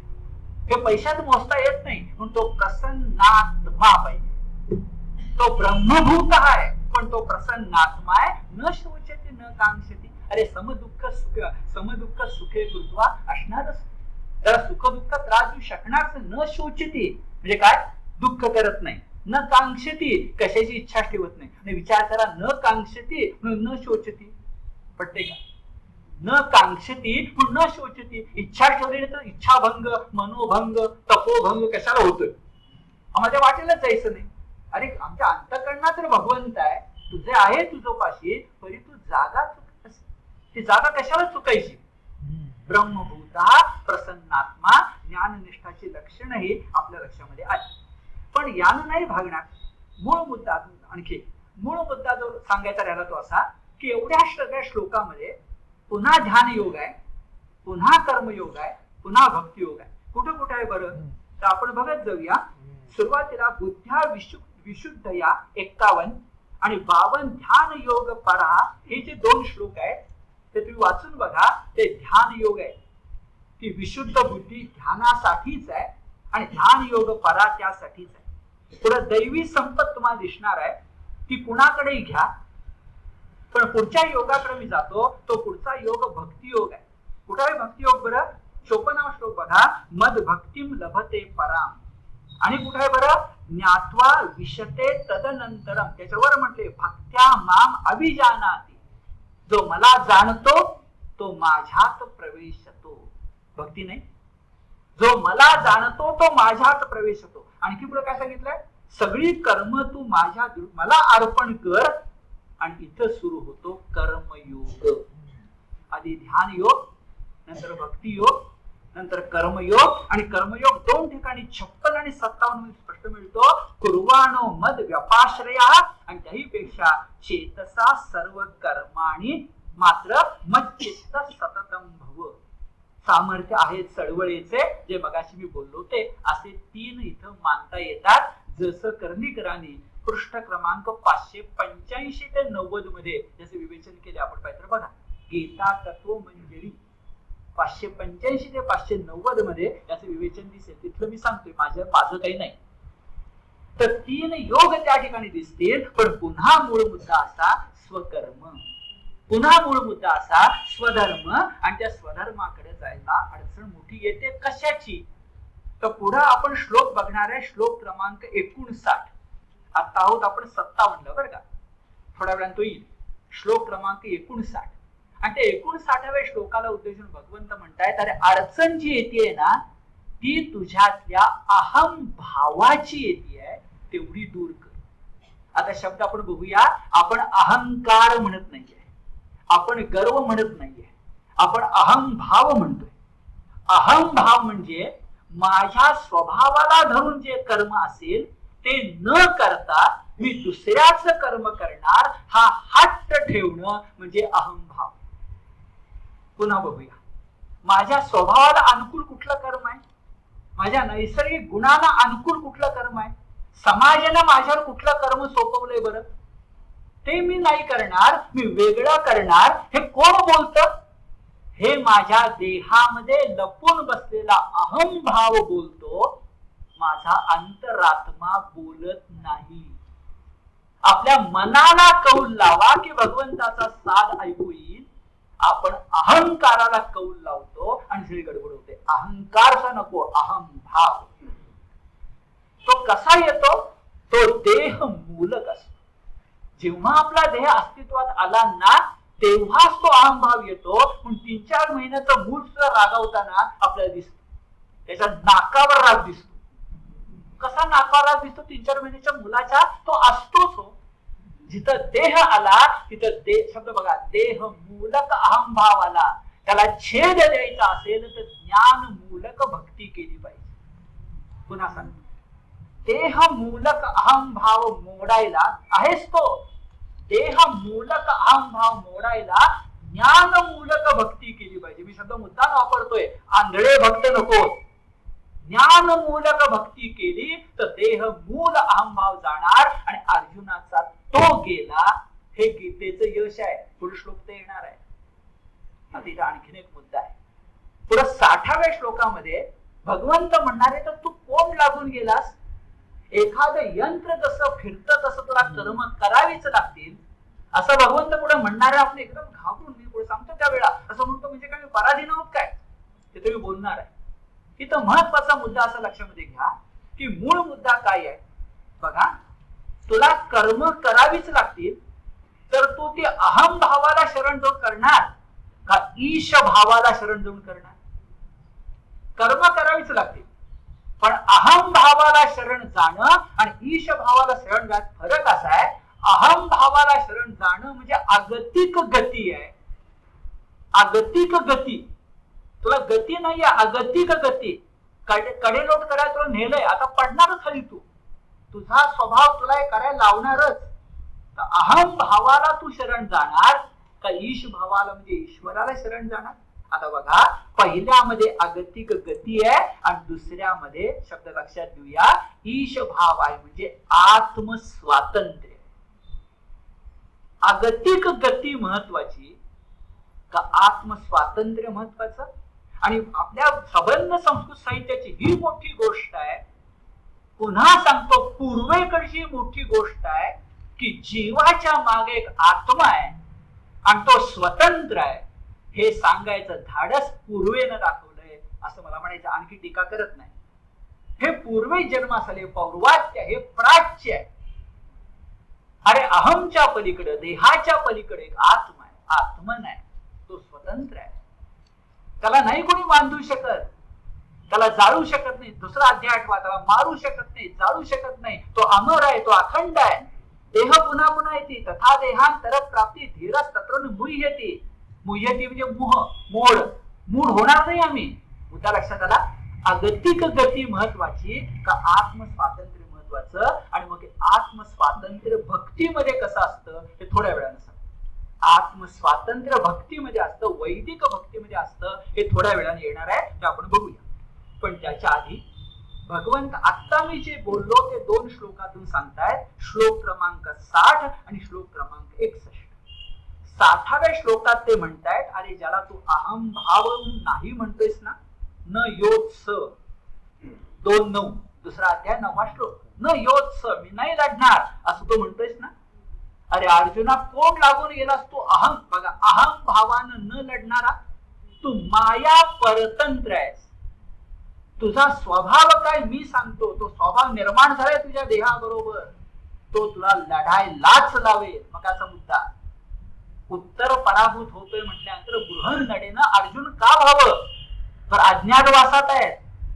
ते दिवशी तो संपला दिवस म्हणून पंचांग अनुकूल झालं म्हणून. नाही तर काय घडलं असतं पुन्हा 12 वर्ष वनवास आणि 1 वर्ष अज्ञातवास.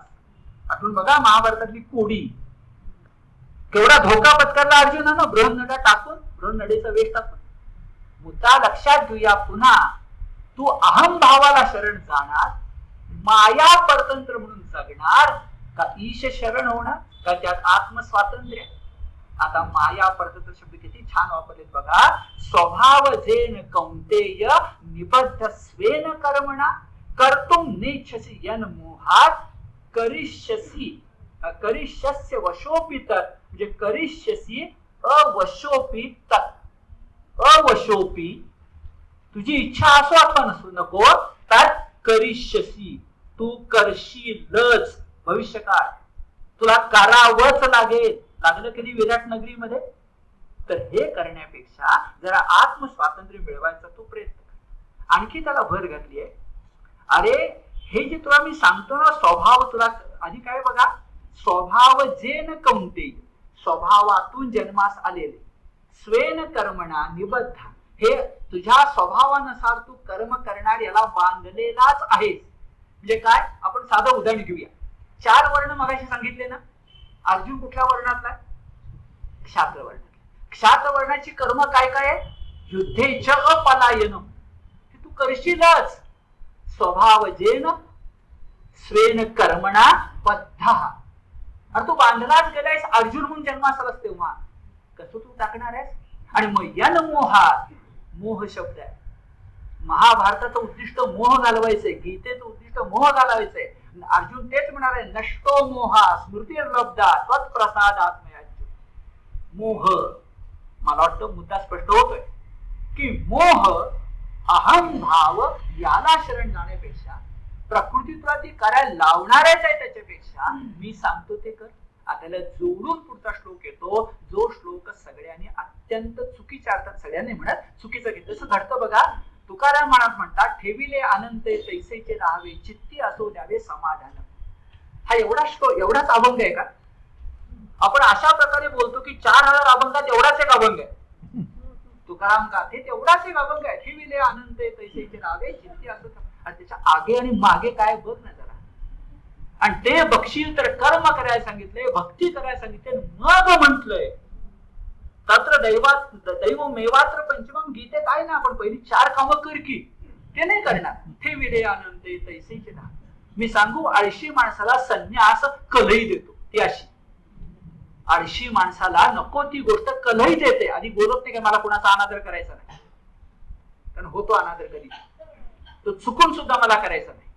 हे जर ध्यानामध्ये घेतलं तर मूळ मुद्दा काय आहे, की मूळ मुद्दा असा आहे की काय सांगितलंय तसं या श्लोकामध्ये. आधी बोलतो मग श्लोक वाचतो. गडबड काय होते, माणसं दृष्टांत हा सिद्धांत समजतात.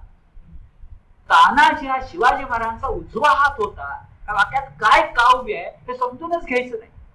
आचार्य म्हणाले की विश्व स्वप्नवत आहे. स्वप्न म्हणाले नाहीत, वत म्हणाले, स्वप्नासारखं आहे म्हणाले. रज्जू सर्प दृष्टांत दिला, सिद्धांत नाही सांगितला.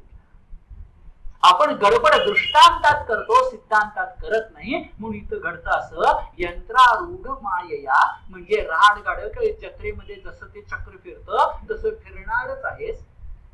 राड गाडग्यानुसार हे सगळं घडणारच आहेस. मग करायचं कशाला? 700 वर्ष गुलामी, ही गुलामी इतकी कशी काय? अरे काय ब्रह्मदेवाच्या घड्याचा काटा फिरलाच नाही, चालणार, विनोद म्हणून ठीक आहे, पण 700 वर्ष ही सोपी गोष्ट नाही. हे जर लक्षामध्ये घेतलं तर कर्माला, भक्तीला किंमत आहे की नाही आहे. पुन्हा राहवत निमित्त श्लोकडे जायच्या आधी मी सांगतो, परमार्थाचे पाणिनी गुरुदेव रानडे यांनी पुन्हा पुन्हा सांगितले की तुम्ही ध्यान चिंतन करा. तुमच्या आजच्या कर्माने तुम्ही मागचं सगळं प्रारब्ध संचित जे तुमचं आहे ते बदलू शकता. हरिपाठामध्ये एकनाथ सांगतात की तुमचे भोग भोगायला हरी येईल, कशाला काळजी करतो. याचं कारण गुरुदेव सांगतात की माया ही तुला अडचणीची वाटते, तुला बागुलबा वाटते, पण माया ही भगवंताची शक्ती आहे आणि ती त्याच्या अधीन आहे. मग अधीन जर शक्ती आहे तर तो शक्तीधारी जो आहे त्याला शरण गेलो, माया त्याच्या पुढे काय करणार आहे हे समजून आपण घेऊन तो श्लोक वाचा की दृष्टांत वेगळा आणि सिद्धांत वेगळा करतो. श्लोक आहे, ईश्वर सर्वभूतानां हृद्देशे अर्जुन तिष्ठति भ्रामयन् सर्वभूतानि यंत्रारूढानि माया. प्रथम दृष्टांत. काय दृष्टांत आहे बरं? भ्रामयन् सर्वभूतानि यंत्रारूढानि. कुणाकडून? मायया. तृतीया, मायेकडून यंत्रावर आरूढ असणाऱ्या एखाद्या गोष्टीप्रमाणे, म्हणजे विहिरीतल्या रहाड गाडग्याप्रमाणे भ्रामयन, हे सगळं मी फिरवतो. याच्यावर विश्वास ठेवायचा. वर काय म्हटलंय? हृद्देशे अर्जुन तिष्ठति. हे अर्जुना तुझ्या हृदयामध्ये तिष्ठणारा मी हे फिरवतो. म्हणजे भगवंतानं मी सूत्रधार आहे आणि रहाड गाडगं मी फिरवतोय सांगितलंय ना तिथंच. कशाला बाकीची गीता पाहिजे? हृद्देशे अर्जुन तिष्ठति म्हणजे काय? हे अर्जुना तुझ्या हृदय प्रांतात राहणारा मी. बर मी कोण बरं? ईश्वर. कोण बरं? सर्वभूतानां. आपण गीता चिंतन करताना किती छान लक्षात येतं बघा. ईश्वरा सर्वभूतानां म्हणजे काय हो? सर्वभूतांची प्रवृत्ती उत्पत्ती मी आहे. मगाशी सांगितलं मी व्यापलोय म्हणून सांगितलं. मग आता ईश्वर का सांगितलं? कारण या भूत मात्राचं नियंत्रण करतो हे सांगितलंय. ईश्वरा सर्वभूतानां म्हणजे सर्व भूत मात्रांचा मी उत्पादक आहे, निर्माता आहे, रक्षक आहे, नव्हे संरक्षक नव्हे तर नियामक आहे. ईश्वरा शब्दाचा अर्थ नियामक कशावरून? जरा शास्त्र लक्षण मगाशी बघा, तिथे ईश भाव शब्द आलेला आहे. वाचून दाखवतो. 1843 मध्ये ईश भाव ईश्वर भाव शब्द आलाय आणि क्षत्रियाचं लक्षण सांगितलंय. म्हणजे क्षत्रियानं राजा व्हावं.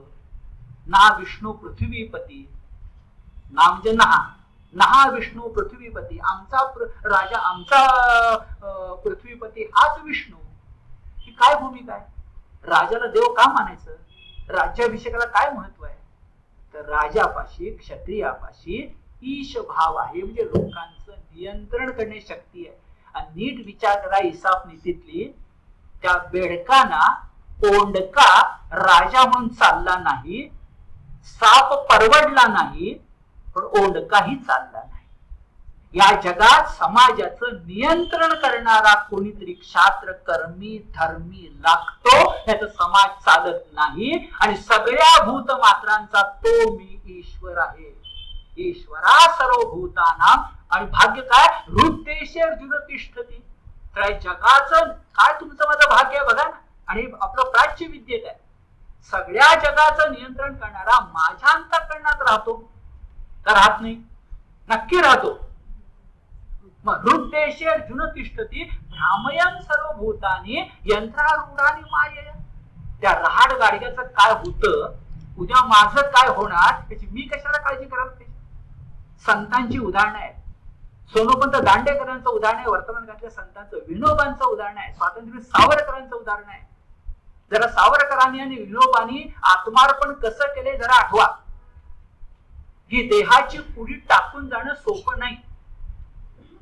डॉक्टरांना सुद्धा सांगणं की मला आता औषध नको आणि काही दिवस काढणे फक्त सावरकरांना जमेल. विनोबांनी तेच केले बघा आपण. हे कसं काय शक्य? आणि विनोबा सावरकर तर आपण डोळ्याने बघितलेली माणसं आहेत ना. मग त्यांना जमतं, माझ्या अंतर्गत परमेश्वर नाही कोण म्हणतो?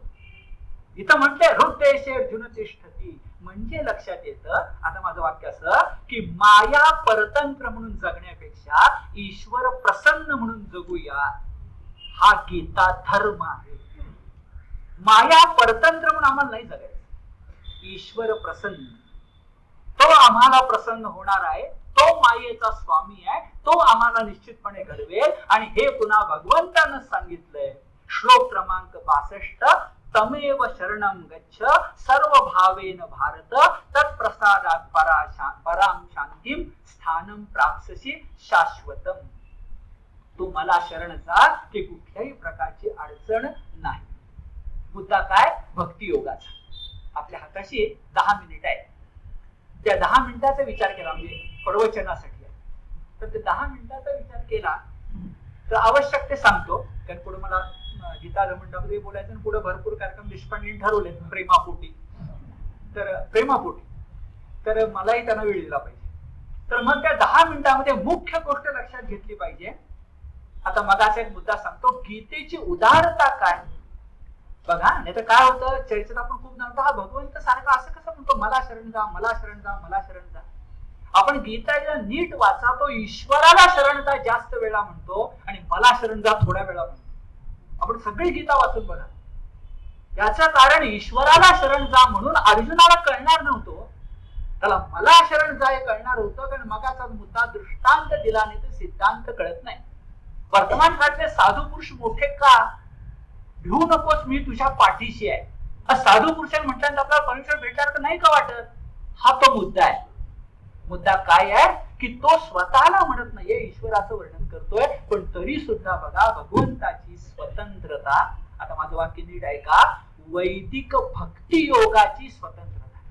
आता भक्ती मार्ग सुद्धा वेदापासून आजपर्यंत बदलत बदलत आलेला आहे. हा स्वतंत्र व्याख्यानाचा विषय आहे. पण नीट बघा, वैदिक भक्ती मार्ग वेगळा आहे. सातवळेकरांनी सांगितलेला आहे का अन्य लोकांनी सांगितलंय? वैदिक भक्ती मार्ग. त्या वैदिक भक्ती मार्गामध्ये वाक्य नीट ऐका, बुद्धी स्वातंत्र्य होत. वैदिक भक्ती मार्गामध्ये बुद्धी स्वातंत्र्य होत, आत्मस्वातंत्र्य होत. म्हणजे असं वैदिक भक्ती मार्गामध्ये म्हटलंय, नीट ऐका, आप्त वाक्य म्हणून तुला आम्ही काही सांगू. मगा शब्द आता आला आप्त वाक्य. ते मोठी माणसं सांगतात. असं घडतं ना, अमुक मोठा माणूस म्हणतो का आपण विश्वास ठेवतो. तर आप्त वाक्य ऐक, पण बुद्धीनं पारख, मी तर वेदातली वचनं सांगतोय. आप्त वाक्य ऐक, पण बुद्धीनं पारख, आणि मग तुला काय करायचं ते कर. ही तुला मी मोकळीक दिली आहे, आणि नीट ऐका, जबाबदारी ही दिली आहे. इथं अडचण आहे. मी तुला मोकळीक दिली आहे म्हटल्यानंतर आपल्याला वाटतं छान, बरं झालं, पण पुढा प्रश्न पडतो म्हणजे काय करायचं. त्यापेक्षा आईनं बोट धरून चालवलेलं जास्त बरं. पण वैदिक मार्ग पांगुळ गाडा काढून घेतो. म्हणून गीता म्हणते, आता वचन बघा, यथेच्छसी तथा कुरु. इतका वेळ अमुक कर अमुक कर अमुक कर पुन्हा पुन्हा सांगितलंय, पण नंतर म्हणायचं यथेच्छसी तथा कुरु. जी तुझी इच्छा असेल त्यानुसार कर, आणि त्यानुसार कर म्हणूनच अत्यंत महत्वाचे श्लोक येतात. जरा नीट लक्ष द्या या 7-8 मिनिटाकडे. भगवंत श्लोक क्रमांक 72 मध्ये इतकं सांगून अर्जुनाला पुन्हा काय विचारतायत. भगवंत अर्जुनाला विचारतायत, मी जरा संधी फोडून वाचणार आहे. कचित एतत् श्रुतम पार्थ. अरे बाबा, इतका मी जे बोललो ते नीट ऐकलंस ना? का या कानानं ऐकलं, या कानानं सोडून दिलंस? हे काय विचारायचं कारण आहे? मला शरण ये, मला शरण ये, मला शरण ये म्हटल्यावर कचित एतत् श्रुतम पार्थ. तर कसं? त्वया एकाग्रेण चेतसा. त्वया म्हणजे तुझ्याकडून एकाग्र अंतःकरणानं ऐकलं गेलं ना? का फक्त फिजिकल प्रेझेन्स होता? इथं होताच तू कुरुक्षेत्रावर, पण मन नव्हतं, मन वडाळ नाही. त्वया एकाग्रेण चेतसा. पुढे आणखी विचारलंय, माझी भक्ती कर म्हटलं नाही. कचित अज्ञान सम्मोहा प्रणष्टस्ते धनंजय. पुन्हा धनंजय म्हटलंय, कुबेरावर विजय मिळवणारा तू, देवावर विजय मिळवणारा तू, इंद्राला मदत करणारा तू, इंद्रपुत्र तू, असा तुझा अज्ञान मोह गेला का? किती स्पष्ट आहे बघा. कचित अज्ञान समोहा म्हणजे गीतेचं मर्म ठरलंय की अर्जुनाला हा मोह अज्ञानानं झालाय की मी माझ्या गुरुना आणि आजोबांना कसं मारू. अरे एक द्रौपदी वस्त्र प्रसंगी हे हजर होते, त्यांनी काही केलं नाही म्हटलं, त्यांना कसं मारू हा प्रश्न माणसाच्या मनात यायचं काय कारण नाही. कारण यांनी काही केलं नाही, करणं शक्य असताना केलं नाही. केवढं पाप आहे. मुद्दा तोय कचित अज्ञान समा प्रणष्ट असते धनंजय. विचार करा, मोह कसा, सम्मोह कसा, अज्ञान मूलक. हे फार महत्वाचं आहे. तुम्हाला मला पडणारा मोह आजच्या जगात सुद्धा जीवन गीता म्हणताना कशानं पडलाय हे लक्षात घ्या. घरात 2 कर्तव्य असतात, त्यातलं श्रेष्ठ कर्तव्य कळत नाही, हे अज्ञान आहे. दोन्ही कर्तव्य केली पाहिजे, पण मागं बोललोय तरतम कळलं पाहिजे, गुड बेटर बेस्ट कळलं पाहिजे. अडकून उपयोगी नाही. अज्ञान सम्मोह.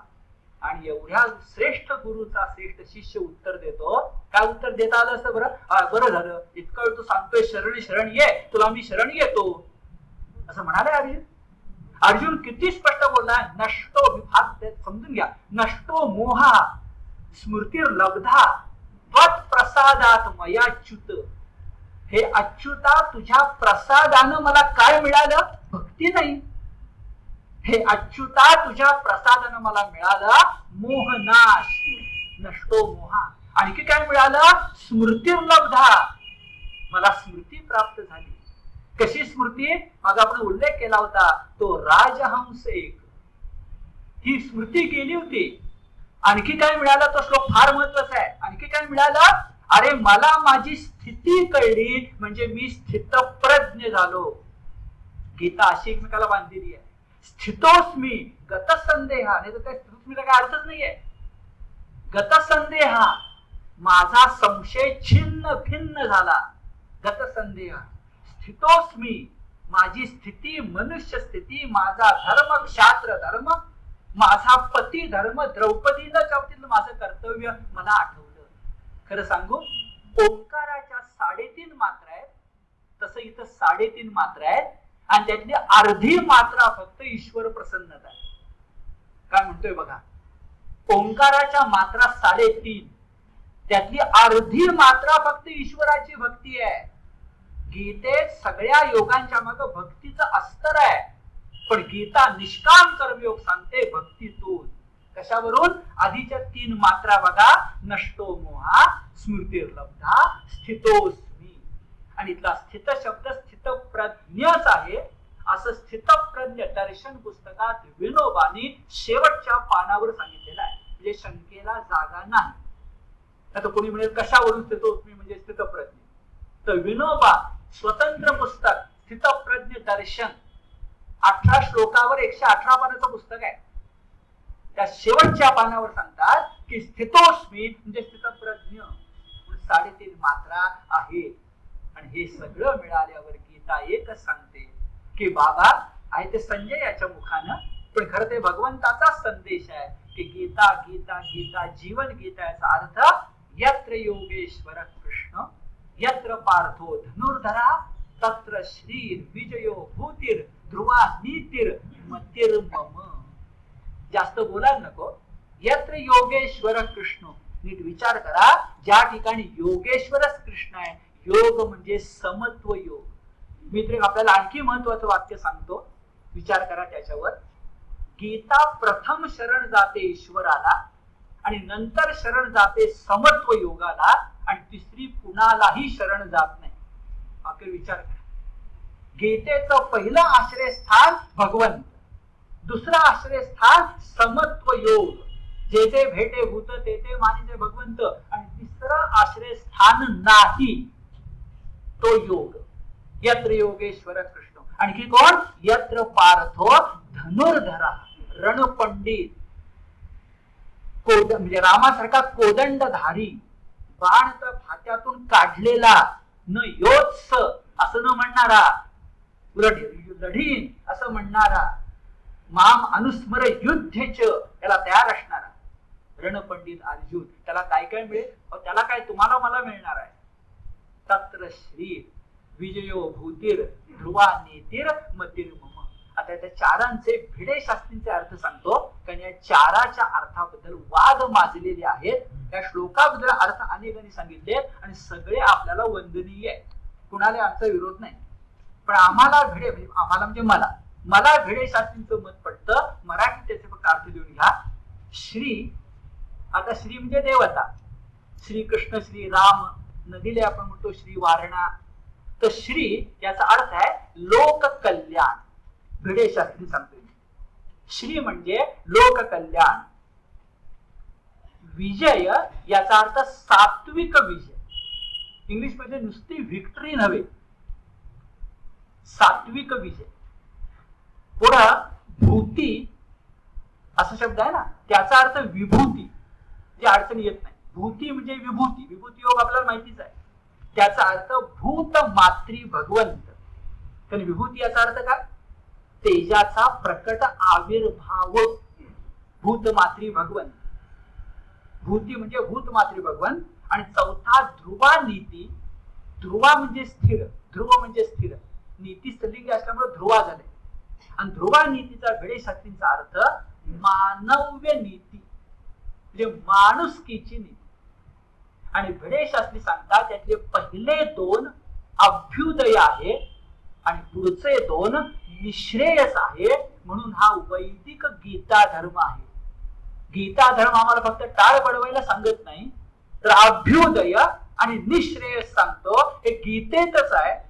विजय अभ्युदय, लोककल्याण अभ्युदय, भूतमात्री भगवंत निश्रेयस, आणि मानव्य नीती निश्चितपणे माणसाची नीती म्हणजे भगवंताची, म्हणजे निश्रेयसाचा भाग. अशा तऱ्हेनं गीता जीवन गीता आपण पुरी केली.